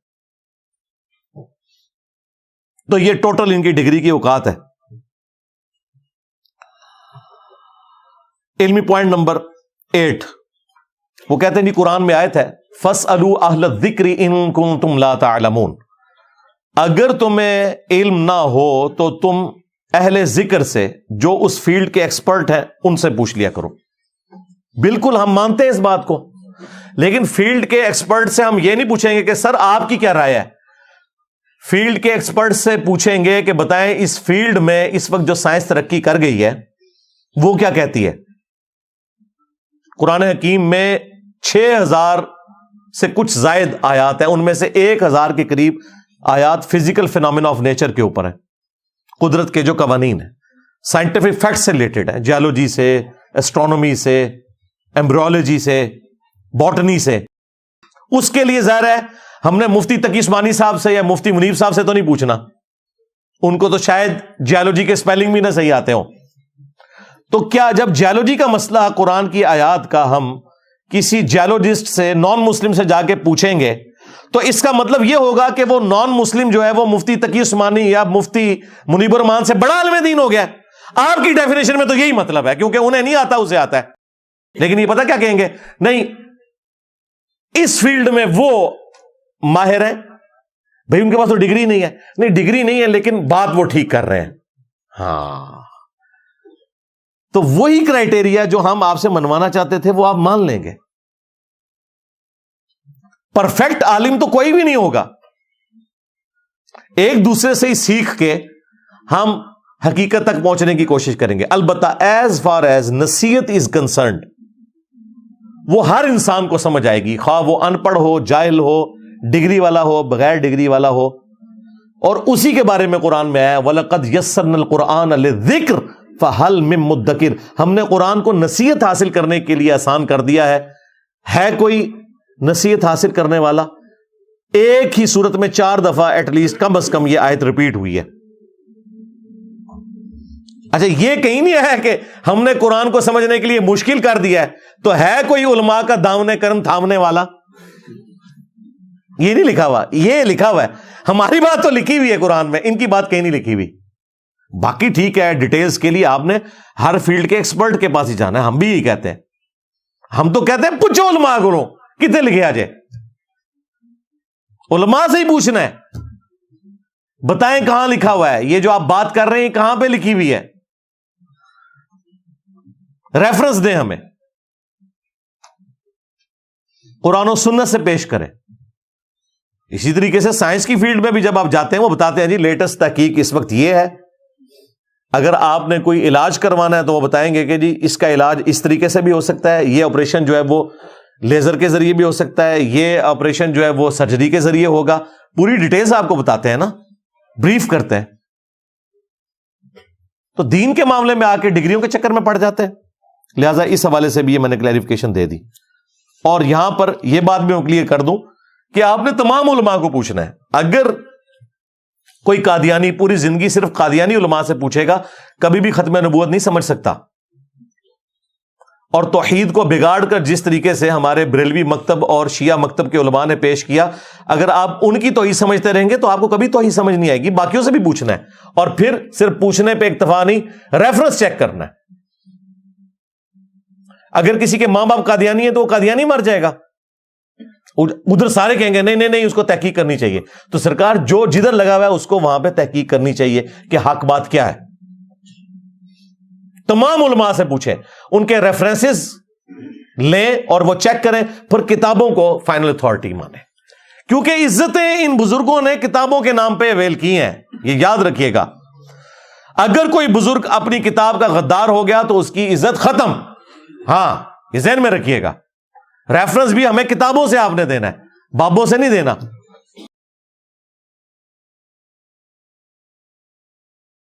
علمی پوائنٹ نمبر 9، اور وہ اکثر لوگ یہ بات کہتے ہوئے نظر آتے ہیں کہ انجینئر صاحب لاجیکلی تو آپ کی باتیں بالکل درست ہیں، لیکن کوئی قرآن و سنت سے ڈائریکٹ ہمیں دلیل دیں کہ جہاں پہ یہ حکم آیا ہو کہ آپ نے صرف کتابوں کو ہی فالو کرنا ہے، بزرگوں کو چھوڑ دینا ہے، کیونکہ دیکھیں کتابیں بھی تو بزرگوں نے لکھی ہوئی ہیں۔ وہ ہمارے استاد جاوید احمد غامدی صاحب بھی اپنے بھول پن میں میرے بارے میں نام لیے بغیر، ان سے سوال کیا گیا تو انہوں نے کہا جی یہ جو لوگ بابوں کے خلاف ہیں تو ان کو شرم کرنی چاہیے، کتابیں بھی تو بابوں نے لکھی ہیں۔ بھائی ہم ان بابوں کے خلاف تو نہیں جنہوں نے کتابیں لکھی ہیں، ہم تو ان بابوں کے خلاف ہیں جو کتابوں کے غدار ہیں۔ اگر ہم ان بابوں کے خلاف ہوتے تو ہم ان کی کتابوں کو یوں اپنے ٹیبل کے اوپر سجاتے۔ ان کی وفات کے 1200 سال کے بعد ان کی بگوٹن اولاد نے تو یہ ٹیبل کے اوپر نہیں کتابیں سجائی ہوئی ہیں، روحانی اولاد نے سجائی ہوئی ہیں۔ میری کوئی امام بخاری سے رشتہ داری نہیں ہے، امام مسلم سے رشتہ داری نہیں ہے، دین کا رشتہ ہے بس۔ تو ان کی کتابوں کو اتنے احترام سے رکھا ہے، وہ خود آ جائے تو ہم کتنا ان کا احترام کریں گے، لیکن وہ بابے جو کتابوں کے غدار ہیں ان کی عزت ہم کیسے کریں؟ یہ ہو ہی نہیں سکتا، کیونکہ ان لوگوں نے عزتیں اللہ اور اس کے رسول کے نام کے اوپر اویل کی ہیں، چندے کھائے ہیں، جدادیں بنائی ہیں۔ اگر یہ غداری کریں گے تو ان کی عزت بھی ساتھ ہی ختم ہو جائے گی۔ بالکل اس سے بڑی سزا یہ ملے گی کہ میری جیسی بلا ان کے اوپر مسلط ہو جائے گی۔ میرے نبی سا ہے ہی کوئی نہیں، تیرے بابے تھے شاہ ہی کوئی نہیں۔ وچوں ایک چکن گے ایک جملہ کہیں گے دیکھو انجینئر صاحب کتنے غصے میں بات کر رہے ہیں۔ اس طرح کے جملے قرآن سے بھی میں اللہ تعالیٰ کے اٹھاؤں نا تو اللہ تعالیٰ کی کوئی ڈفرنٹ پکچر ہی آپ کو نظر آئے گی، اور نبی الاسلام کی زندگی میں بھی اٹھاؤں تو ڈفرنٹ پکچر نظر آئے گی۔ ایک پورے کانٹیکسٹ میں بات ہو رہی ہے، کوئی مثال بیان ہو رہی ہے، کوئی مزاح میں بات ہو رہی ہے، کوئی اگریسو سٹائل میں ہو رہی ہے، یہ ساری چیزیں جمع کر کے پوری ڈاکٹرن سامنے رکھی جاتی ہے۔ پک اینڈ چوز نہیں آپ نے کرنا ہوتا۔ تو یہ کہنا کہ جی لاجیکلی ڈائریکٹلی دکھائیں، تو یہ مسلمان کو تو ویسے ہی ڈیمانڈ نہیں کرنی چاہیے۔ وہ مسلمان جس کے پیغمبر نے حجۃ الوداع پہ فرمایا اپنے بعد 2 چیزیں چھوڑ کے جا رہا ہوں، اللہ کی کتاب اور اس کے نبی کی سنت، جسے مضبوطی سے پکڑ لوگے کبھی گمراہ نہیں ہوگے۔ وہ ہم سے پوچھ رہے ہیں کہ جی کہاں لکھا ہوا ہے؟ وہاں کیوں نہیں نبی الاسلام نے ذکر کر دیا کہ بابے پکڑ لینا؟ اور نبی الاسلام کے پاس تو وہ بابے تھے جو چھوڑے بھی جا سکتے تھے، ابو بکر، عمر، عثمان و علی رضی اللہ عنہم اجمعین وعلیہم السلام اجمعین۔ ان کی پیروی کا حکم آیا لیکن وہ اور کانٹیکسٹ میں ہے. علیکم بسنتی و سنت الخلفاء الراشدین المہدیین. وہ اس کانٹیکسٹ میں ہے کہ پولیٹیکل ڈیسیژنز کو آپ نے فالو کرنا ہے, اور وہ بھی جو قرآن و سنت کے مطابق ہے. لیکن نبی علیہ السلام کہہ رہے ہیں کتاب و سنت. اس کے پیچھے ریزن یہ ہے کہ نبی علیہ السلام کی وفات کے آلموسٹ 2.25 سال کے بعد حضرت ابو بکر بھی فوت ہو گئے. آلموسٹ 11 سال کے بعد سیدنا عمر بھی شہید ہو گئے. 25 سال کے بعد سیدنا عثمان شہید ہو گئے. 30 سال کے بعد حضرت علی شہید ہو گئے. اور آلموسٹ 100 سال کے بعد آخری صحابی ابو طفیل عامر بن واثلہ رضی اللہ تعالیٰ عنہ المتوفا 110 ہجری, وہ بھی دنیا سے چلے گئے. آج آخری صحابی کو گئے ہوئے بھی آلموسٹ 1350 سال ہو چکے ہیں. لیکن قرآن اور سنت زندہ ہے. اس لیے نبی علیہ السلام نے کہا قرآن و سنت کو پکڑنا. پھر غدیر خم پہ فرمایا قرآن اور میرے اہل البیت. قرآن کو پکڑ لینا, اس میں ہدایت ہے, نور ہے, یہ اللہ کی رسی ہے, جو اسے پکڑے گا ہدایت پہ ہوگا, جو چھوڑ دے گا گمراہ ہو جائے گا. اور دوسری بھاری چیز میرے اہل البیت ہیں. میں اپنے اہل البیت کے معاملے میں تمہیں اللہ کا خوف دلاتا ہوں, یعنی میری وفات کے بعد ان کے ساتھ حسن سلوک کرنا. 3 بار آپ نے یہ جملہ بولا صلی اللہ علیہ وآلہ وسلم. لیکن امت بالکل الٹ چلی, نہ قرآن کو پکڑا نہ اہل البیت کو زندہ چھوڑا, بالکل الٹ چلی امت. تو لکھا ہوا ہے, پھر بھی نہ سمجھ آئے تو سورہ التوبہ کی آیت نمبر 31 اتخذوا احبارہم ورہبانہم اربابا من دون اللہ. یہود و نصارہ نے اپنے علماء کو اور اپنے بزرگوں کو, احبار یعنی وہ عالم جو علم کی گہرائی میں ہو, رہبان راہب صوفی جوگی, ان کو رب مان لیا تھا اللہ کے مقابلے پر. اس آیت کے کانٹیکسٹ میں جامعہ ترمذی میں ایک حدیث ہے, شیخ البانی سلسلہ احادیث صحیحہ میں اسے لے کے آئے ہیں. عدی ابن حاتم مشہور فیاض جو حاتم تائی تھے, ان کے بیٹے مسلمان ہوئے. کہتے ہیں میں نے نبی علیہ السلام سے عرض کی کہ اللہ کی کتاب میں ایک آیت ہے جو مجھے کھٹکتی ہے. نبی علیہ السلام نے کہا کون سی؟ کہا اتخذوا احبارہم ورہبانہم اربابا من دون اللہ. یا رسول اللہ ہم نے تو کبھی بھی اپنے علماء اور اپنے بزرگوں کی پرستش نہیں کی تھی. نبی علیہ السلام نے فرمایا مجھے بتاؤ, جب تمہارے علماء اور یہ جوگی اور صوفی لوگ کسی اللہ کی حلال کردہ چیز کو حرام اور حرام کردہ چیز کو حلال بتاتے تھے تو کیا تم ان کے فتووں کو مان نہیں لیتے تھے؟ ان کا یا رسول اللہ ایسا ہی تھا. فرمایا یہی تو ان کو رب بنانا ہے. یعنی نبی علیہ السلام کہہ رہے تھے عدی ابن حاتم تم نے کر لینا تھا غور, کتابوں کا دین اور ہے, بابوں کا دین اور. آگے سے عدی ابن حاتم نے یہ نہیں عرض کی کہ یا رسول اللہ میں تو جاہل تھا, یہ تو علماء کا کام ہے, ہمیں علماء سے ہی پوچھ کے چلنا چاہیے. اب نبی علیہ السلام تو کہہ رہے ہیں علماء سے نہیں پوچھنا, کتابوں کو دیکھنا ہے, ان علماء سے پوچھنا ہے جو کتابوں کے مطابق فیصلہ کریں. اس کا مطلب ہے کہ ہر انسان نے علماء سے پوچھنے کے بعد کتابوں سے ویریفائی کرنا ہے, ورنہ تو نبی علیہ السلام کو یہ کہنے کی کیا ضرورت تھی کہ تم نے اپنے علماء کو رب مان لیا تھا. مراد یہ کہ اپنے جو علماء ہیں نا, جب وہ بات کرتے تھے تو چیک نہیں تھے کرتے کتابوں میں کیا لکھا ہوا ہے, انبیاء کی وحی میں کیا لکھا ہوا ہے. یہی ہم بھی عرض کر رہے ہیں کہ مرنے سے پہلے اے مسلمان کر لے اس پہ غور. کتابوں کا خدا اور ہے, بابوں کا خدا اور. کتابوں کا پیغمبر اور ہے, بابوں کا پیغمبر اور. کتابوں کا دین اور ہے, بابوں کا دین اور. اگرچہ بابے بھی اسی خدا رسول پیغمبر اور کتابوں کے ماننے والے تھے, لیکن ان کوالٹیز کے ساتھ نہیں جو قرآن و سنت میں آئی ہیں. انہوں نے اپنی خرافات کو دین کا نام دے دیا.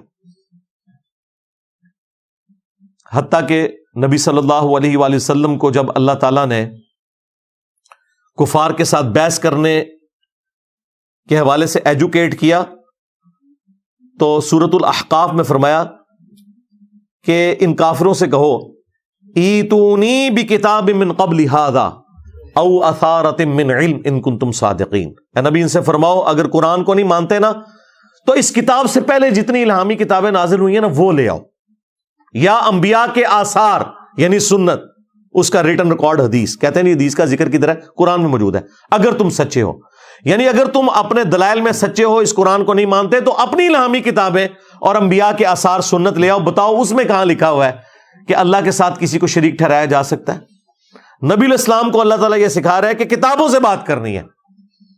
اور میرا یہ دعویٰ ہے کہ ایز فار ایز توحید از کنسرنڈ, دنیا کے جتنے بھی ریلیجن ہیں, جیوز ہوں, کرسچنز ہوں, ہندو ہوں, مسلمان ہوں, سکھ ہوں, کوئی بھی ہوں, کتابیں ایک خدا کی بات کرتی ہیں, اور وہ خدا ہے جیلس گاڈ ہے, اپنے ساتھ کسی کو شریک نہیں ٹھہراتا، کسی پیغمبر کو، کسی فرشتے کو، کسی بزرگ کو نہیں۔ ہاں پریکٹیکلی دیکھ لیں، سارے فرقوں کے، سارے مذاہب کے ماننے والے لوگ مرے ہوئے لوگوں کو قبروں پہ جا کے پکار رہے ہیں اور ان سے نظر نیاز کر رہے ہیں بجائے اللہ سے مانگنے کے۔ تو کتابوں کا دین جو ہے وہ آپ نے فالو کرنا ہے، صرف ان بابوں کو ماننا ہے جو کتابوں کو مانتے ہیں۔ تو یہ جو الزام بار بار میرے اوپر لگتا ہے، کتابوں کی بات کرتا ہے تو بابوں کی بے حرمتی کرتا ہے، یہ کتابیں بھی بابوں نے لکھی ہیں۔ او سرکار جدہ لوکی کلمہ پڑھ دے او محمد اور تے میاں محمد بخش اور ہیں وہ تواڈے بابے اور بخاری مسلم اور یہ تو سارے وفادار ہیں اپنے پیغمبر کے، تمہارے بابے وہ ہیں جنہوں نے غداریاں کی ہیں۔ تو اس طرح تو نہ کرو کہ دونوں چیزوں کو مکس کر کے پبلک کو دھوکہ دینے کی کوشش کرو۔ آخری علمی پوائنٹ نمبر 10، وہ کہتے ہیں جی باتیں آپ کی ساری بالکل درست ہیں، لیکن بس ہمیں ایک خطرہ ہوتا ہے کہ ڈائریکٹ اگر قرآن و حدیث کوئی پڑھے نا تو گمراہ بھی ہو سکتا ہے۔ توبہ توبہ توبہ، ہزاروں کرسچنز ہر سال قرآن کا ترجمہ انگریزی میں پڑھ کے مسلمان ہو جائیں، اللہ کے ساتھ دشمنی پہ رکھا ہوا عقیدہ کہ ایک انسان کو انہوں نے خدا بنا لیا، عیسیٰ ابن مریم کو علیہ السلام، اللہ تعالیٰ ان کو بھی ہدایت دے دے۔ جو آپ کے پروفٹ کو دجال مانتے ہوئے قرآن کو پڑھیں، اللہ تعالیٰ انہیں بھی ہدایت دے دے، اور جو اپنے پروفٹ کے لیے جان دینے کے لیے تیار ہیں وہ قرآن و حدیث ڈائریکٹ پڑھیں، وہ گمراہ ہو جائیں۔ واہ واہ واہ واہ سرکار، یہ تو آج تک غداری کبھی فزکس کے پروفیسر نے نہیں کی ہے کہ تھیوری آف ریلیٹیوٹی نہ ڈائریکٹ پڑھنا گمراہ ہو جاؤ گے۔ تم لوگ غداری کر رہے ہو اپنے دین کے ساتھ۔ یہ کوئی نان مسلم آ کے بات کرے تو یہ کہیں ہم اس کی زبان کھینچ لیں، اور اپنے مفتی جمعے کے خطبے میں کہیں کہ قرآن حدیث ڈائریکٹ نہیں پڑھنا گمراہ ہو جاؤ گے، کہتے ہیں سبحان اللہ، بجائے لعنت اللہ علی الکاذبین کہنے کے لعنت اللہ علی الکاذبین سبحان اللہ پڑھتے ہیں۔ تو غداری کر رہے ہیں نا یہ لوگ۔ اور دوسری بات، ہم میں سے کون ڈائریکٹ قرآن پڑھتا ہے؟ جب میں آپ سے کہتا ہوں کہ بریلوی ہو تو اپنے امام احمد رضا بریلوی کا ترجمہ پڑھ لو، دیوبندی ہو تو اپنے امام اشرف علی تھانوی صاحب کا ترجمہ پڑھ لو، اہل حدیث ہو تو اپنے امام جونا گڑھی صاحب کا ترجمہ پڑھ لو، شیعہ ہو تو اپنے امام سید فرمان علی شاہ کا ترجمہ پڑھ لو، اور عام جو سیدھے سادے مسلمان ہیں مولانا مودودی کا ترجمہ پڑھ لو، تو بھائی ہم آپ کو کب کہہ رہے ہیں کہ آپ ڈائریکٹ قرآن پڑھیں؟ ہم کہہ رہے ہیں کہ آپ ڈائریکٹ اپنے بزرگوں سے قرآن پڑھیں۔ مجھے بتائیں دنیا کا کوئی عالم یہ دعویٰ کر سکتا ہے کہ میں احمد رضا بریلوی سے بہتر ترجمہ کر لوں گا اور وہ ہو بریلوی عالم؟ اس کی تو ڈگری کینسل ہو جائے گی۔ تو اسے کہ ہم نے آپ سے نہیں پڑھنا، مفتی منیر سے بھی نہیں پڑھنا، ہم ڈائریکٹ اعلیٰ حضرت سے پڑھیں گے، احمد رضا بریلوی صاحب سے، کیونکہ انہوں نے ترجمہ کمائی کے لیے کیا تھا۔ نہیں، کمائی کے لیے نہیں کیا۔ کس لیے کیا تھا؟ تاکہ عوام کو پتہ چل جائے تو ہم عوام ہیں۔ جب وہ قرآن ہماری زبان میں ٹرانسلیٹ ہو گیا تو اب وہ عربی کا بیریئر بھی ختم ہو گیا۔ جس طرح صحابہ کرام ان پڑھ تھے میجورٹی، چونکہ ان کی زبان میں تھا قرآن، انہیں سمجھ آ گیا، اور چند سالوں کے اندر اس قرآن نے ایسی بجلی بھری کہ انہوں نے رومنز اور پرشینز کو اکھاڑ کے رکھ دیا۔ ہزاروں سال کی امپائرز استحصال کر رہی تھی اپنی عوام کا، انہیں اکھاڑ کے رکھ دیا۔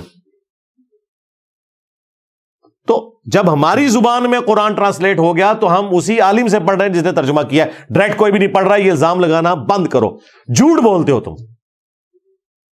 دیکھا کیسا جھوٹ پکڑا ان کا، کیسے ڈائریکٹ پڑھتے ہیں۔ ڈائریکٹ کب پڑھ رہے ہیں؟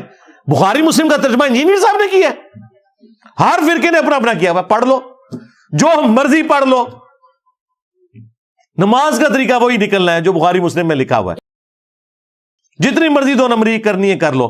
ایاک نعبد و ایاک نستعین کا ترجمہ وہی نکلنا ہے، اس سے یا علی مدد یا شیخ عبد القادر جیلانی مدد کوئی نہیں ثابت ہونا، جو مرضی کر لو۔ تو جب علماء نے اس لیے تراجم کیے تھے کہ عوام الناس کو پتہ چلے قرآن و سنت میں کیا لکھا ہوا ہے، تو پھر اس قسم کا گلا شکوہ کرنا کہ انجینئر صاحب علماء سے متنفر کروا رہے ہیں، نہیں، میں تو کہہ رہا ہوں پوچھو علماء کو کہاں لکھا ہوا ہے، لیکن بتانا قرآن و سنت سے ہے، ہاں اپنے بزرگوں کی تعلیمات نہیں بتانی۔ اب یہاں پہ آ کے پھر یہ لوگ پھنس جاتے ہیں۔ باقی اس حوالے سے ان کے پاس ایک لیم ایکسکیوز ہوتا ہے، وہ کہتے ہیں کہ قرآن میں لکھا ہوا ہے کہ قرآن ڈائریکٹ پڑھنے سے انسان گمراہ ہو سکتا ہے۔ استغفر اللہ۔ جس کا یہ عقیدہ ہے کہ قرآن کتاب گمراہی ہے وہ شخص پکا کافر ہے، اسلام سے خارج ہے۔ آپ غیر مسلم کو قرآن پڑھنے کے لیے دیں گے کہ جی آپ اسے پڑھ کے ہدایت بھی پا سکتے ہیں، آپ گمراہ بھی ہو سکتے ہیں، وہ کہے گا جی اپنے کول ہی رکھو۔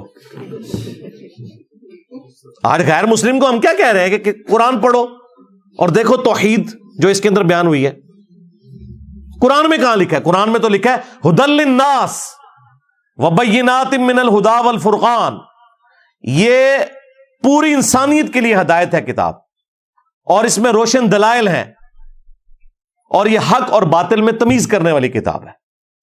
قرآن کے لیے قرآن میں الفرقان کا لفظ آیا، اور صحیح بخاری میں نبی صلی اللہ علیہ وآلہ وسلم کے لیے آیا محمد فرق بین الناس، محمد لوگوں میں حق اور باطل میں فرق ہے۔ نبی الاسلام بھی الفرقان ہے، قرآن بھی الفرقان ہے، کیونکہ رسول اللہ کی ذات قرآن مجسم ہے، یعنی جسم کی شکل میں اگر قرآن آ جاتا وہ نبی الاسلام کی مبارک ذات ہے، وہ بھی فرقان ہے۔ تو جب قرآن میں لکھا ہے یہ پوری انسانیت کے لیے ہدایت ہے، پھر یہ کہنا کہ قرآن پڑھ کے کوئی گمراہ ہو سکتا ہے، وہ آؤٹ آف کانٹیکسٹ انہوں نے آیت کوٹ کی۔ وہ بیسیکلی کافروں نے اعتراض کیا تھا کہ قرآن اللہ کی کتاب ہے، اس میں مکڑی کی مثال کیوں آئی، اس میں مکھی کی مثال کیوں آئی؟ بات سمجھانے کے لیے آئی نا۔ تو اللہ تعالیٰ نے اسے ریبٹل کیا کہ بے شک اللہ تعالیٰ اس چیز سے حیا محسوس نہیں کرتا کہ مچھر کی مثال بیان کرے یا اس سے بھی کسی حقیر چیز کی، کیونکہ اللہ تعالیٰ کا مقصد کسی کے اوپر علمی روب ڈالنا نہیں ہے بلکہ بات سمجھانا ہے۔ پھر اللہ تعالیٰ نے فرمایا کہ جو ایمان والے ہیں، یا صحیح ترجمہ کر لیں جو بات ماننے والے ہیں، جو ایمان والے یعنی بات ماننے والے ہیں، وہ جانتے ہیں کہ یہ ان کے رب کی طرف سے حق نازل ہوا ہے، پرپسفل کتاب ہے۔ لیکن جو لوگ گمراہی پہ تلے ہوئے ہیں وہ کہتے ہیں اللہ کو یہ مثال بیان کر کے کیا ملا، مکھی کی، مکڑی کی۔ تو اس پہ اللہ تعالیٰ نے پھر ریبٹل کرتے ہوئے کہا کہ یہ اس لیے اللہ تعالیٰ نے مثال بیان کی کہ جو اہل ایمان ہے وہ تو لے آئیں ایمان، اور جو گمراہی پر تلے ہوئے ہیں، بات نہیں ماننے والے، تو اللہ تعالیٰ پھر اس کے ذریعے سے انہیں گمراہ کر دیتا ہے تاکہ وہ بات کا انکار کر کے گمراہ ہو جائے۔ بات مان کے کبھی کو گمراہ نہیں ہوتا، ہاں، بات کا انکار کر کے۔ یضل بہ کثیرا ویہدی بہ کثیرا وما یضل بہ الا الفاسقین، وہ ساتھ یہ بھی آ گیا کہ اس سے گمراہ نہیں ہوتے مگر فاسق لوگ جو گمراہی کے اوپر تلے ہوئے ہیں۔ قرآن میں کہیں لکھا ہوا قرآن گمراہی پھیلاتا ہے، نعوذ باللہ۔ یہ اس بارش کی مانند ہے جو اگر زرخیز زمین کے اوپر پڑے گی تو اس سے کھیتی نکلے گی، پھول نکلیں گے، اور اگر یہ بارش کسی تافون کے ڈھیر کے اوپر پڑے گی اس سے بدبو نکلے گی۔ اب یہ قصور اس گندگی کے ڈھیر کا ہے، جو گندگی کے ڈھیر انہوں نے خود اپنے اندر جمع کیے ہوئے۔ ویسے تو تھوڑی دیر بارش پڑتی رہے تو گندگی بھی صاف ہو جاتی ہے، لیکن جو گندگی صاف ہونے کے لیے تیار ہی نہ ہو، اس نے اپنے اوپر چھتری لی ہوئی ہے کہ بارش پڑ ہی نہ جائے، کہیں پہ گندگی دھل نہ جائے، اس کا تو کوئی علاج نہیں ہے۔ تو قرآن کی آیت کو انہوں نے کتنا آؤٹ آف کانٹیکسٹ، مجھے یاد ہے میں اس وقت چوتھی کلاس کا اسٹوڈنٹ تھا، تو ہم سپارہ پڑھنے کے لیے جب مسجد میں جایا کرتے تھے تو ہمارے قاری صاحب نے ایک ہی آیت پورے قرآن کی یاد کی ہوئی تھی، روزانہ اسی کے اوپر درس ہوتا تھا، یضل بہ کثیرا ویہدی بہ کثیرا۔ قرآن پڑھ کے لوگ ہدایت بھی پا جاتے ہیں، گمراہ بھی ہو جاتے ہیں، اور اللہ کے فضل سے، بلکہ کہنا چاہیے اللہ کے غضب سے، انہوں نے بچپن میں ہی ایسی آپ کہہ لیں کہ برین واشنگ کی کہ پھر قرآن کھولا نہیں ہے اس ڈر سے کہ کہیں گمراہی نہ ہو جائے، اور جب کھولا ہے تو دیکھیں پوری دنیا کو وقت ڈال دیا ہے۔ میرے نبی سا ہے ہی کوئی نہیں، تیرے بابے تے شاہی کوئی نہیں، اوے پہ گیا جو تھوڑے بزرگوں نے، پہ گیا جو ہے، پہ گیا جو ہے۔ واقعی بالکل صحیح گل ہے، پہ گیا جو پہ گیا جے تواڈے پیواں پیراں نوں سر نکلو باہر۔ اسی پھر بھی نوکری ادا کردے پئے، اسی پھر بھی نوکری ادا کردے پئے۔ اوے مرزے دے خلاف تواڈے پیو نے کرنیاں نے، نکلو باہر۔ سٹیج پر بیٹھنے والے ہاتھ کھڑا کر کے بتائیں، مجھے بتائیں یہ کام ٹھیک ہے کہ نہیں؟ تماشا کرتے ہو، پھر کہتے ہیں مسلک کا کام نہیں ہوتا، مسلک والوں کو تم خود رگڑتے ہو۔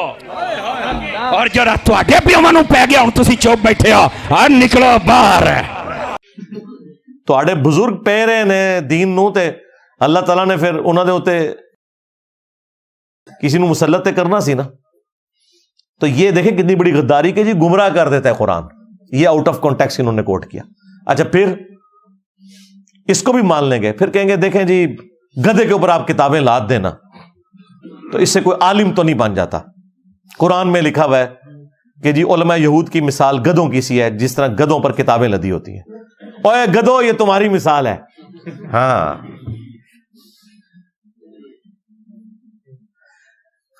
اس سے آپ نے یہ کیسے سمجھ لیا جو قرآن پڑھے گا وہ گدھا ہے؟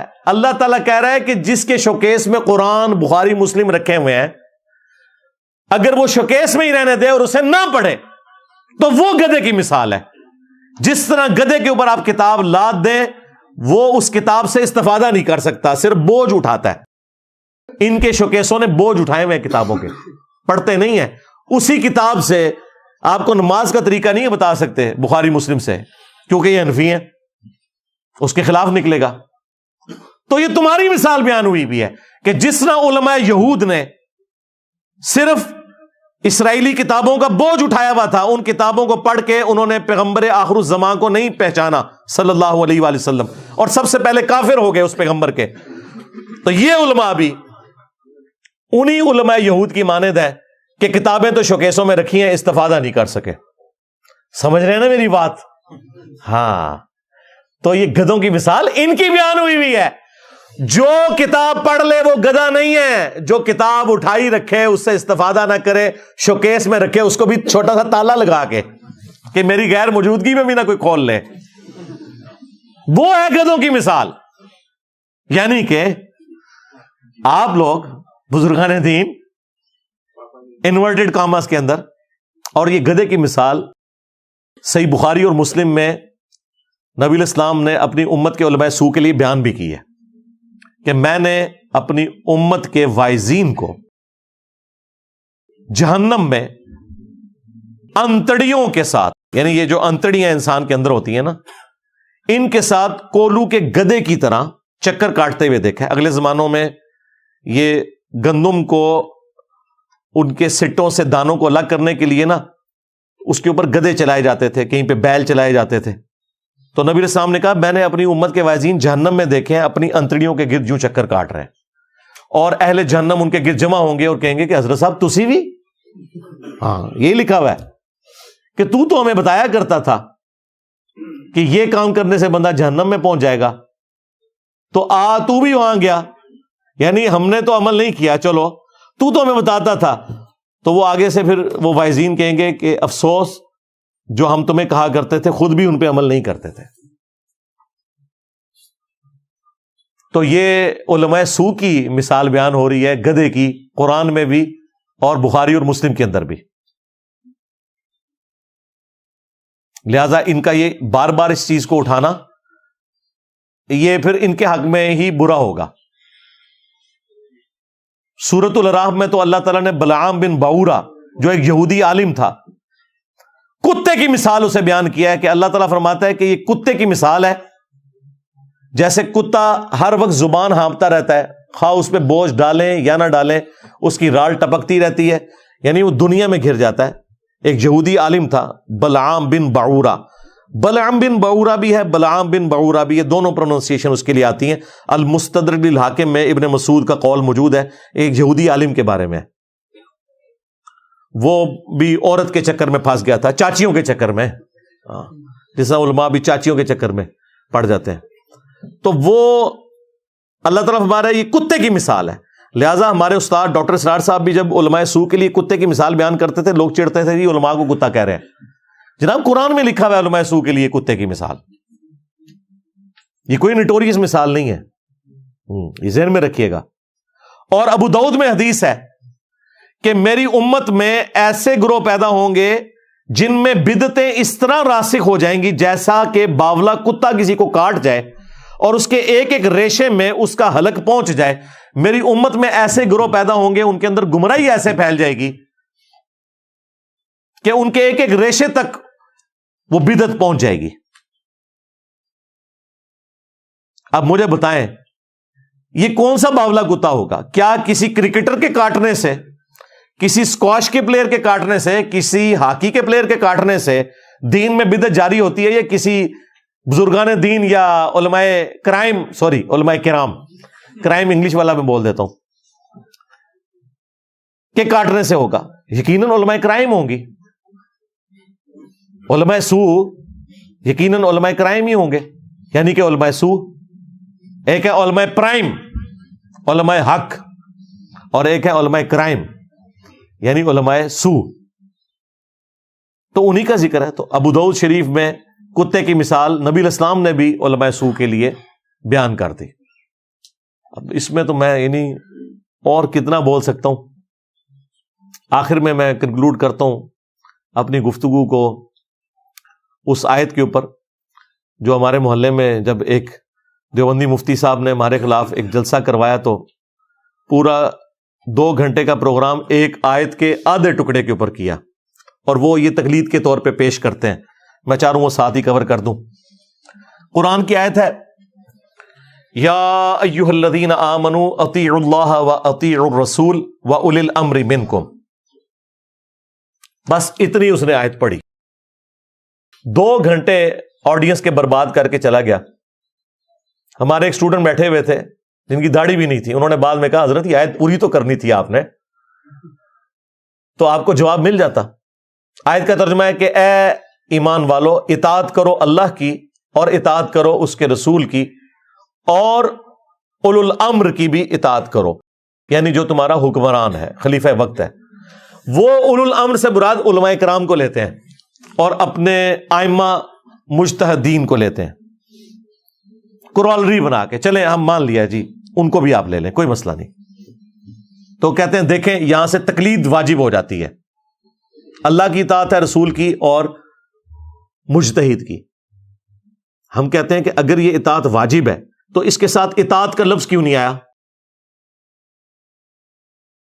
اطیعوا اللہ، اطیعوا الرسول، اور ساتھ ہے وَأُولِي الْأَمْرِ مِنْكُمْ. اطاعت کا لفظ ہی اس سے ہٹا لیا تاکہ کوئی شخص تیسرے بندے کی اطاعت کو ایبسولوٹ نہ مان لے. اطاعت اللہ اور اس کے رسول کی ہے اور حکمران کی بھی بات ماننی ہے، لیکن وہ ایبسولوٹ نہیں. ساتھ ہی آیا اسی آیت میں فَإِن تَنَازَعْتُمْ فِي شَيْءٍ فَرُدُّوهُ إِلَى اللَّهِ وَالرَّسُولِ.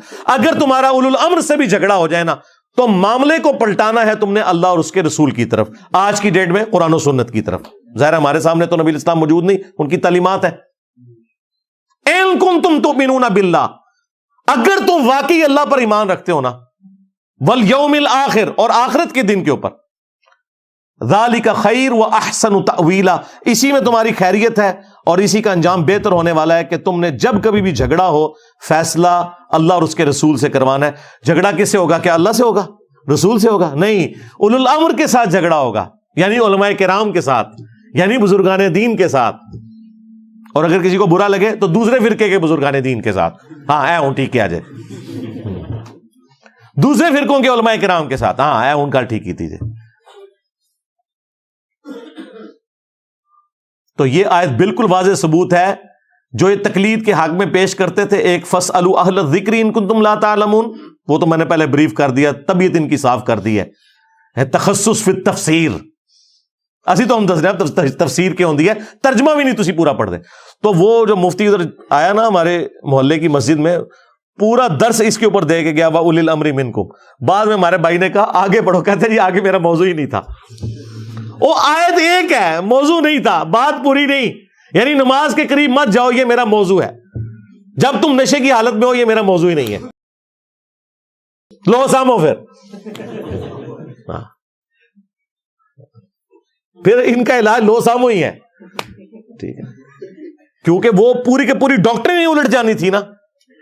اس سے تو تقلید کی نفی ہو رہی تھی، اندھی تقلید کی، کہ اطاعت ہے اللہ کی، اس کے رسول کی اور حکمران وقت کی ہے، لیکن فَإِن تَنَازَعْتُمْ فِي شَيْءٍ فَرُدُّوهُ إِلَى اللَّهِ وَالرَّسُولِ. جھگڑا ہو جائے اللہ رسول کی طرف لوٹانا ہے. اور دیکھیں اس میں اللہ رسول کے ساتھ خلفائے راشدین، صحابہ کرام، اہل بیت کا بھی ذکر نہیں آیا. کیوں؟ ان کا بھی آپس میں اختلاف ہوگا، انہوں نے بھی فیصلہ اللہ رسول سے کروانا ہے عز وجل وصلی اللہ علیہ وآلہ وسلم. لیں پھر مثال لیں، بخاری مسلم دونوں میں حدیث ہے. حضرت حسان ابن ثابت مسجد نبوی میں بیٹھ کے نعتیہ اشعار پڑھ رہے ہیں. حضرت عمر فاروق خلیفہ وقت ہیں، علیکم بسنتی و سنت الخلفاء الراشدین المہدیین، ان میں سے ایک ہے. انہوں نے صرف تیکھی نظروں سے دیکھا حضرت حسان کو کہ مسجد میں شعر پڑھ رہے، بولا کچھ نہیں.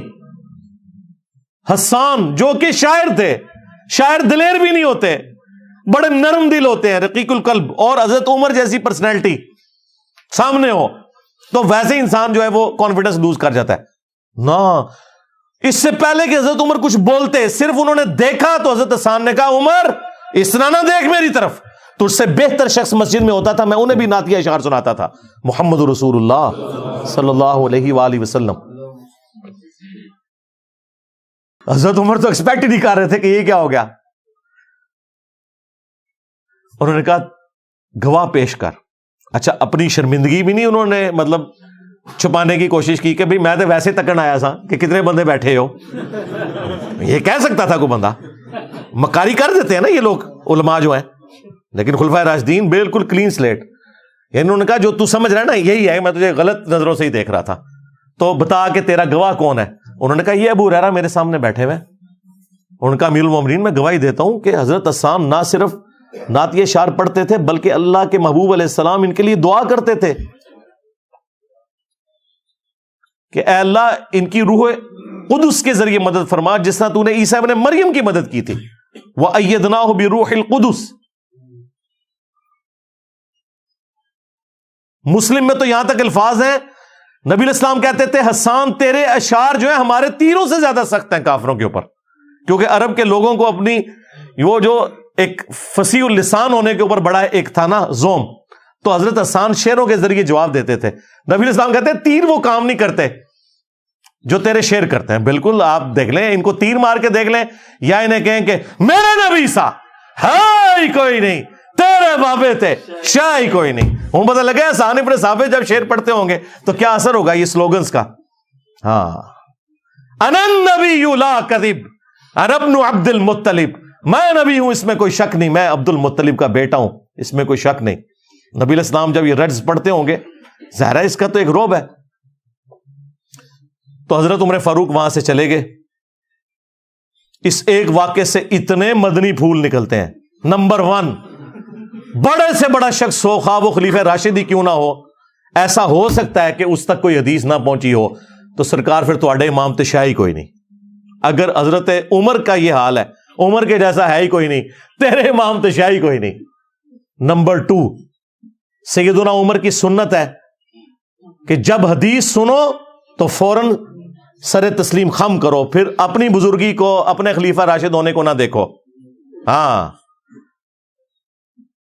نمبر 3، حضرت عمر فاروق حضرت ابو ہریرہ کو سکہ اور صدوق مانتے تھے، یعنی سچا راوی مانتے تھے. کیونکہ وہ بعض اہل تشیع کی جانب سے اعتراض کیا گیا نا کہ حضرت عمر اور حضرت ابو ہریرہ جو ہے ان کا آپس میں کنفلکٹ تھا، وہ تھا اپنی جگہ پہ تھا، لیکن اس کا یہ مطلب نہیں تھا کہ حدیث ان کی وہ قبول نہیں کرتے تھے. یہ رزلٹ بھی نکلا کہ حضرت ابو ہریرہ کی بات کو وہ مانتے تھے. اور چوتھا رزلٹ یہ نکلا کہ حسان ابن ثابت جیسا شاعر نرم دل بندے کیوں نہ ہو، وہ یہ نہ دیکھے اس کے سامنے کون ہے، بالکل دلیری کے ساتھ قرآن و سنت بیان کرے. بخاری اور مسلم دونوں کے اندر حدیث موجود ہے، نبی علیہ السلام نے ایک انصاری صحابی کو امیر بنایا. کسی سفر کے دوران ان کے نیچے جونیئر اصحاب کو ساتھ اٹیچ کیا. وہ سینئر تھے، بس سینئر تو سینئر ہوتا ہے، آپ کو پتا ہے کسی پہ غصے میں آ سکتا ہے. وہ سینئر صحابی کو راستے میں آ گیا غصہ. انہوں نے غصے میں کہا اپنے سب آرڈینیٹس کو کہ آگ کا ایک الاؤ جلاؤ.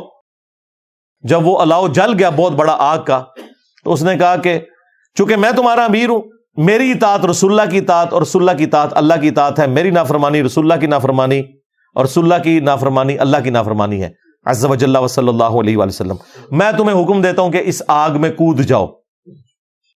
اب وہاں کوئی حنفی شافی مالکی حنبلی ہوتے تو کہتے ٹھیک ہے جی سرکار ہم نے تو تقلید کی ہے. وہ یہ تو اماموں کی تقلید لے کے بیٹھے ہیں، وہ صحابی تھے، انصاری صحابی اور نبی علیہ السلام کے مقرر کردہ. تمہارے امام تو اپنے بنائے ہوئے ہیں نا، وہ نبی کا بنایا ہوا امیر تھا. انہوں نے کہا کہ تیری یہ بات ہم نہیں مانیں گے، ہم آگ سے بچنے کے لیے ہی تو مسلمان ہوئے تھے، تو ہمیں دوبارہ اسی آگ میں پھینک رہا ہے. واپسی پہ جب نبی علیہ السلام کو شکایت کی گئی، آپ نے فرمایا اگر تم اپنے امیر کی بات مان لیتے تو سیدھے جہنم کی آگ میں جا کے نکلتے. اللہ اکبر. اور پھر نبی علیہ السلام نے فرمایا کہ مخلوق کی اطاعت صرف معروف میں ہے، منکر میں نہیں. اللہ کی نافرمانی میں مخلوق کی اطاعت نہیں ہے. اسی پہ میں نے عرض کیا تھا نا کہ جو ماں باپ اپنے بچوں کو اللہ کے راستے پہ چلنے سے روکتے ہیں تو ان کو بتایا کریں کہ اتھارٹی اللہ اور اس کے رسول کی ذات ہے. اگر آپ ان کے مقابلے پہ آئیں گے تو ماں باپ سے بھی کہہ دیں کہ اماں ابا تجھے تو شاہی کوئی نہیں, ہاں کیونکہ نبی کے جیسا ہے ہی کوئی نہیں, تجھے بھی شاہی کوئی نہیں اگر مقابلے پہ آؤ گے. باقی احترام والا معاملہ اپنی جگہ. پھر صحیح مسلم میں وہ بڑی رکت انگیز حدیث ہے, ان کے ماموں سے ہی متعلق ہے. کہتے ہیں کہ ہمارا ماموں کہتے ہیں, جی ہمارے بھی ہیں لیکن ہم آپ کا ماموں اس لیے کہتے ہیں کہ نبی علیہ السلام کی نسبت کی وجہ سے 30 سے زیادہ ماموں بنتے ہیں امت کے. جی ہاں, آپ کی بیویوں کے سارے بھائی ماموں ہیں نا. محمد بن ابی بکر ماموں نہیں ہے جن کو دوسرے ماموں نے قتل کروایا. عبد الرحمان بن ابی بکر ماموں نہیں ہے جن کو دوسرے ماموں نے قتل کروایا. عبداللہ ابن عمر ماموں نہیں ہے جن کو ماموں پارٹی بنو امیہ نے قتل کروایا. ماموں ایک ہی ہے, اس لیے پھر ان کو کہتے ہیں نا ماموں پارٹی. ہاں, اگر یہ ماموں ماننا ہوتا تو باقیوں کے ساتھ بھی یہ لکھتے ہیں ماموں. اور یہ اس بات کا ثبوت ہے, انہیں پتا ہے کہ فضیلت کوئی نہیں ہے, بس اس طریقے سے نسبت جوڑو. اور اس نسبت کو جوڑو کہ وہ عورت تو اس وقت مسلمان ہوئی, نبی علیہ السلام کے عقد میں آئی, بلکہ اس سے پہلے ہجرت حبشہ میں بھی تھی ام حبیبہ, کہ جس ام حبیبہ کو تکلیفیں اٹھانی پڑی اسلام قبول کرنے کی وجہ سے, بعد میں اس کی رشتہ داری کو آپ اویل کر رہے ہیں. کتنا ظلم ہے کہ ان کے کافر رشتہ دار جو ان کو تکلیفیں دیتے رہے, بعد میں مسلمانوں کے کہہ رہے ہیں کہ ہم نبی علیہ السلام کے رشتہ دار ہیں. جی اپنی عقل کا علاج کرواؤ. باقی ہم تو صحابیت کا احترام کریں گے, وہ اپنی جگہ ہے, لیکن یہ اس طریقے سے جعلی جو رشتے بنائے ہوئے ہیں نا, میں اس کی بات کر رہا ہوں. تو صحیح مسلم میں حدیث ہے, عمر بن عاص کے بیٹے ہیں عبداللہ بن عمر بن عاص, وہ بھی صحابی ہیں. عمر بن عاص بھی صحابی ہیں رضی اللہ تعالیٰ عنہ. تو عبداللہ بن عمر بن عاص خانہ کعبہ کے سائے میں بیٹھے ہوئے تھے, اتنے میں ایک شخص آیا, عبد الرحمن بن عبد رب کعبہ. وہ شخص بیٹھ گیا تو عبداللہ بن عمر بن عاص وہاں پہ اطاعت امیر کے اوپر کوئی حدیث بیان کر رہے تھے کعبے کے سائے میں بیٹھ کے. تو وہ ساری گفتگو سننے کے بعد وہ تابعی کہنے لگا کہ حضرت یہ بات آپ نے خود رسول اللہ سے سنی ہے کہ اطاعت امیر کرنی ہے, خواہ جو مرضی ہو, خواہ ناک کٹا ایک حبشی بھی تم پہ مقرر کر دیا جائے. تو انہوں نے کہا کہ ہاں ایسا ہی ہے. تو ان کا کہ اگر یہی بات ہے تو اس وقت جو ہمارے امیر ہیں, آپ کے چچا کا لڑکا جو ہمارا امیر ہے اس وقت, معاویہ ابن ابی سفیان, وہ تو ہمیں حکم دیتے ہیں کہ ہم لوگوں کو ناحق قتل کریں اور لوگوں کا مال حرام طریقے سے لوٹیں. اور قرآن میں اللہ تعالیٰ فرماتا ہے سورہ النساء کی آیت نمبر 29 کے اندر, اے ایمان والو ایک دوسرے کا مال ناحق طریقے سے ہڑپ مت کرو اور بعد میں جا کے ایک دوسرے کو ناحق قتل نہ کرو.